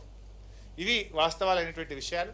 So మా మిత్రులతో నా మనవి ఏంటంటే దయచేసి కొంచెం ఈ ఫిగర్స్ రేపు ప్రజలకు అర్థమయ్యే సులభమైనటువంటి పద్ధతిలో మీరు వీటిని ప్రజలకు, ఈ రాష్ట్ర ప్రజలకు అందించాల్సినటువంటి అవసరం ఉంది. ఎందుకంటే ఒక అబద్ధాన్ని 100 సార్లు చెప్తే నిజమైంది అన్నట్టు ఈ మధ్య ప్రతిపక్షాలు గోబల్స్ ప్రచారానికి పాల్పడ్డారు. ఒక్కొక్కరు పెద్ద గొంతు చేసుకొని వాళ్ళు మాట్లాడుతున్నారు. మేము చెప్తున్నది ఏంది? మేము పెడుతున్నది ఓన్లీ ఫిగర్స్ పెట్టినాం, మేము సాధించిన పురోగతిని పెట్టినాం. ఇవాళ ఈ దేశంలో ఏ బీజేపీ పాలిత రాష్ట్రం కంటే, ఏ కాంగ్రెస్ పాలిత రాష్ట్రం కంటే తెలంగాణ ఎంత ముందున్నది, ఎంత బాగా మేము గ్రోత్ రేట్ని అచీవ్ చేసినాం అనేటువంటి విషయాలు మేము ప్రజల ముందు పెట్టినాం. ఇది ప్రభుత్వ పనితీరుకు గీట్రాయి. సార్ మినిస్టర్ గారు, ఇప్పుడు మీరు కేబినెట్ సబ్ కమిటీ చైర్మన్ అయి దాదాపు 2 నెలలు అవుతుంది. గవర్నమెంట్ నుంచి ఒక clear cut figure vacancies position ఇంతవరకు రాలేదు. సో ఫిగర్స్ అన్నీ కూడా రెడీ అయిపోయినాయి. త్వరలోనే అది రాష్ట్ర క్యాబినెట్కు గౌరవ ముఖ్యమంత్రి గారికి మేము ప్రజెంట్ చేస్తున్నాం. దాంట్లో ఒక డిఫికల్టీస్ ఒక 2-3 ఏమొచ్చినాయి అంటే, ఈ మధ్యలోనే మనకు ఇది వచ్చింది. ఏదొచ్చిందంటే డిస్ట్రిక్ట్ బైఫర్కేషన్ యాక్ట్ వచ్చింది. కొత్త మనకు జిల్లాలకు సంబంధించి ప్రెసిడెన్షియల్ ఆర్డరు మనకు వచ్చింది. దాంట్లో ఈ కొత్త జిల్లాల ఆధారంగా local post, zonal post, multi zonal post, state పోస్టుగా చేయాలి.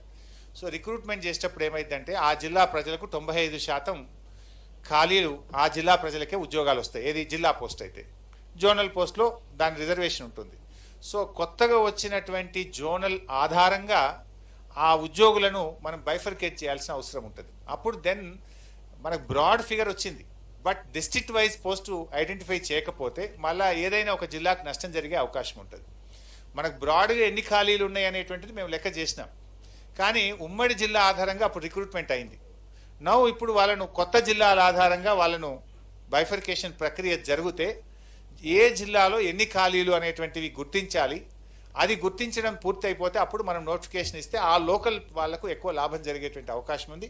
అండ్ అది కూడా మొత్తం ఎక్సర్సైజ్ పూర్తయిపోయి ఆల్మోస్ట్ తుది దశకు చేరుకున్నది. Very shortly we are going to submit it to the government.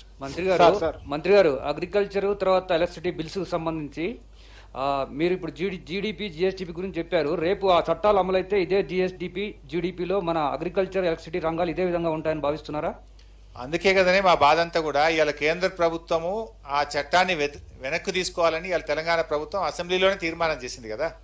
Telangana ప్రభుత్వము ఇవాళ మేము అగ్రికల్చర్ ఫ్రెండ్లీ స్టేట్. గౌరవ ముఖ్యమంత్రి గారు స్వయంగా ఒక రైతు, ఆయన రైతు బాంధవుడు, రైతు కోసం పనిచేసే ముఖ్యమంత్రి గారు. అందుకే ఈ కేంద్ర ప్రభుత్వం ఈ మధ్య తెచ్చిన 2 చట్టాలు రైతుకు గుదిబండగా మారుతాయి. ఇవాళ విద్యుత్ చట్టం కావచ్చు, వ్యవసాయ చట్టం కావచ్చు. ఈ 2 చట్టాలను కూడా రద్దు చేయాలని, ఈ 2 చట్టాలను వెనక్కు తీసుకోవాలని తెలంగాణ రాష్ట్ర సమితి, తెలంగాణ ప్రభుత్వము అనేక సందర్భాల్లో మేము డిమాండ్ చేస్తూ వస్తున్నాం, దాన్ని వ్యతిరేకిస్తూ వస్తున్నాం. ఇది మంచిది కాదు. రేపు ఏమైతాయి? మీరు అన్న విద్యుత్ చట్టము, ఆ విద్యుత్ చట్టంలో ఏముందంటే వాళ్ళు వాడినటువంటి పదం, విద్యుత్ చట్టంలో ఆడిట్ ఉండాలి, ఎలక్ట్రిసిటీ ఆడిట్ ఉండాలి అని వాళ్ళు మాట్లాడుతున్నారు. ఆడిట్ అనేది ఎప్పుడు పాసిబుల్ అవుతుంది? ప్రతి వినియోగదారుడికి మీటర్ పెట్టి ఎంత కరెంటు వాడిండు అని లెక్క తేలితే ఆడిట్ అనే ఎనర్జీ ఆడిట్ అనేది జరుగుతుంది. When you can do audit. ఈరోజు మనము రైతులకు ఎట్లాగో ఫ్రీ కరెంట్ ఇస్తున్నాం కదా, దానికి మీటర్లు ఎందుకు? ఫ్రీ కరెంటే అన్నప్పుడు మళ్ళీ మీటర్ పెట్టుడు ఎందుకు, లెక్క తీసుడు ఎందుకు అని మీటర్లు లేకుండా ఈ రాష్ట్రంలో రైతులకు 24 గంటల ఉచిత విద్యుత్ ఇస్తున్నాం. కేంద్ర ప్రభుత్వ విద్యుత్ చట్టంలో ఏమన్నది? ఎనర్జీ ఆడిట్ చెయ్యాలి అని ఒక యాక్ట్లో వాళ్ళు నిబంధన పెట్టినారు. వెన్ ఆడిట్ ఈజ్ పాసిబుల్, కొలమానం ఏంటి? ఆడిట్ జరగాలంటే లెక్క తీయాలి, ఎవరు ఎంత కరెంటు వాడిండ్రు అని లెక్క తీయాలి. లెక్క తీయాలంటే ఏం చేయాలి? ప్రతి వ్యవసాయ బావి దగ్గర, బోరు దగ్గర కరెంటు మీటరు పెట్టి ఏ రైతు ఎన్ని యూనిట్ల కరెంటు కాల్చిండో లెక్క తీయాలి. ఇక్కడ డేంజర్ మీరు ఒకటి గమనించాలి. వాళ్ళు ఆ రోజు సిలిండర్లు సబ్సిడీ మీద ఇచ్చేటప్పుడు ఏమన్నారు? అరే మేము సబ్సిడీ మీద సిలిండర్లు ఇవ్వము, అదే డబ్బును మీ అకౌంట్లో వేస్తాము, ఎంతైతే డిఫరెన్స్ ఉందో ఆ డిఫరెన్స్ను సబ్సిడీ రూపంలో మీ బ్యాంకులో వేస్తామన్నారు. స్టార్ట్ చేసిండ్రు. స్టార్ట్ చేసినప్పుడు 250 రూపాయల సబ్సిడీ, ద డిఫరెన్స్ ఏదైతే ఉందో అకౌంట్లో వేసినారు. మొదటి నెలలో, 2 నెలలో, 3 నెలలో వేసిండ్రు. స్లోగా ఏం చేసిండ్రు? సబ్సిడీని ఆ 250 నుంచి తగ్గిస్తూ ఇప్పుడు 40 రూపాయలకు తెచ్చిండ్రు. రేపు కూడా మీటర్ పెట్టుండ్రి ఎనర్జీ ఆడిట్ అంటారు. మీటర్ పెట్టినాక ఏమంటారు, చిన్నగా ఇవి ఇప్పుడు మీరు ఎట్లయితే గ్యాస్ సిలిండర్ల సబ్సిడీని తగ్గించుకుంటూ వచ్చిండ్రో, రేపు ఎనర్జీ ఆడిట్ పేరు మీద బావుల దగ్గర బోర్ల దగ్గర మీటర్లు పెట్టి అక్కడ కూడా సబ్సిడీని తగ్గిస్తాము అని చెప్పి మళ్ళీ అగైన్ రేపు రైతుల మీద భారం వేసేటువంటి ఒక కుట్ర జరుగుతూ ఉంది. అందుకే మేము దాన్ని వ్యతిరేకిస్తాం. మంత్రి గారు, ఈ వ్యవసాయ రంగం మీద ప్రభుత్వం గడిచినటువంటి 7 ఏళ్లలో వేల కోట్ల రూపాయలను ఖర్చు చేస్తూ ఉంది. పండించిన పంటను ప్రభుత్వమే కొంటా ఉంది. కానీ పంట ఏదైతే ఉందో అది ఇతర రాష్ట్రాలకు కావచ్చు, లేదంటే ఇతర దేశాలకు ఎగుమతి చేయడంలో కొంత సఫలం కాలేదు. అందులో ఎక్కువ నష్టం వస్తూ ఉంది. పంటంతా కూడా గోదాములలో ఉండిపోతుంది అన్నది ఒక టాక్ నడుస్తుంది. దాని మీద ఒకసారి క్లారిటీ ఇవ్వండి సార్. ఇప్పుడు మీరు అంటున్నది లాభ నష్టాలు అనేటువంటివి ఏ రూపంలో చూస్తాం? లాభ నష్టాలు అనేటువంటివి మేము చూసేది రైతుల జీవితాలు బాగుపడడంలో లాభంగా చూస్తాం. మేము కొన్ని సందర్భాల్లో ప్రభుత్వం నష్టపోయినా రైతులు లాభపడడమే ప్రభుత్వం యొక్క లక్ష్యం. మీరు గమనిస్తే ఆ రోజు దేశంలో అతి ఎక్కువ ఆత్మహత్యలు చేసుకున్న రాష్ట్రాలు ఏవి అన్నప్పుడు పార్లమెంట్లో సమాధానం వచ్చేది తెలంగాణ అండ్ విదర్భ. ఇవి దేశంలో అతి ఎక్కువ ఆత్మహత్యలు జరిగే ప్రాంతంగా అప్పుడు యూపీఏ ప్రభుత్వం అనేక సార్లు పార్లమెంట్లో చెప్పారు. ఈ మధ్య ఎన్డీఏ ప్రభుత్వం ఇదే పార్లమెంట్లో ఆన్సర్ ఇచ్చారు. తెలంగాణ రాష్ట్రంలో రైతు ఆత్మహత్యలు గణనీయంగా తగ్గుముఖం పట్టినాయి. కారణం ఏంటి? రైతుకు భద్రత దొరికింది, రైతుకు ఉచిత విద్యుత్ దొరికింది, రైతు బంధు వచ్చింది, రైతుకు కాళేశ్వరం ఇతర ప్రాజెక్టుల ద్వారా నీళ్లు అందినాయి, సకాలంలో ఎరువులు విత్తనాలు అందుతున్నాయి, పండిన పంట అంతా ప్రభుత్వం కొంటుంది, తద్వారా రైతుకు భరోసా దొరికింది కనుక ఇలా రైతు ఆత్మహత్యలు జరిగినాయి. సో కొన్నిటికి పారామీటర్స్ లాభ నష్టాలు అనేటువంటివి ప్రజల జీవన ప్రమాణాలు పెరగడమే లాభంగా చూస్తుంది ప్రభుత్వం. ప్రజల యొక్క ఆదాయం పెరగడమే ప్రమాణంగా చూస్తుంది ప్రభుత్వం. అందువల్ల ఇక్కడ రైతు యొక్క జీవన ప్రమాణాలు పెరగడం, రైతుకు భరోసా దొరకడం, రైతుకు భద్రత దొరకడం ప్రమాణంగా తీసుకొని అవసరమైతే ప్రభుత్వం కొంత నష్టాన్ని భరిస్తుంది. సార్ సార్ సార్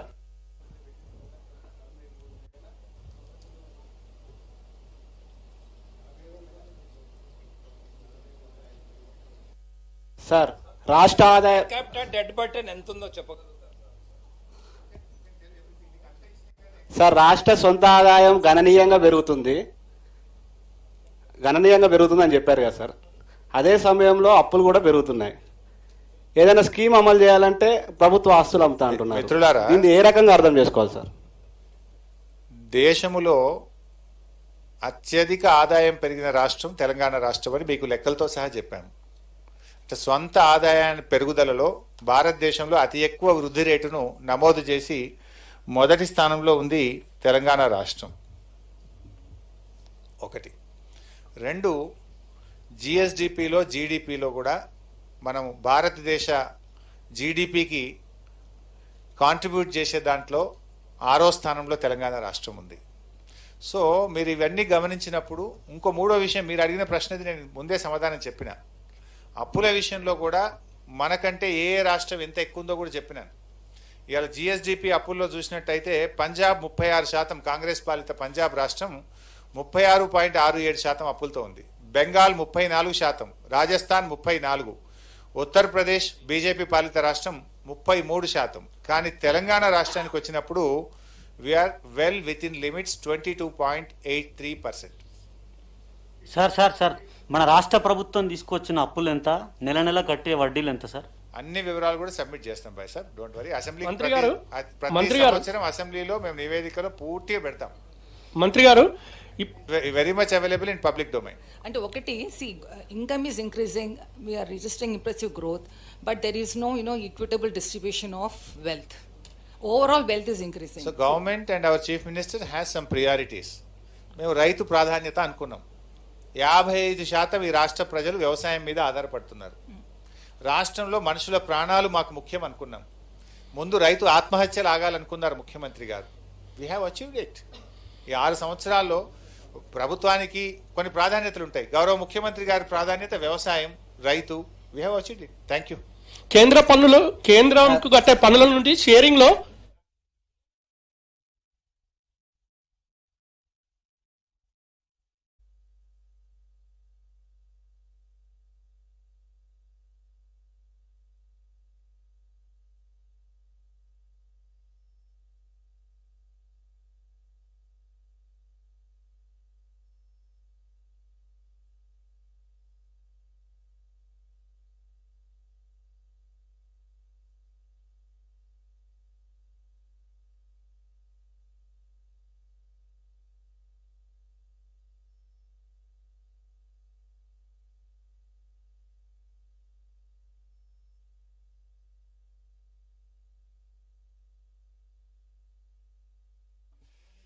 సో అందరికీ నమస్కారం.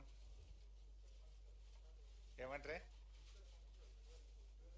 Exact punctual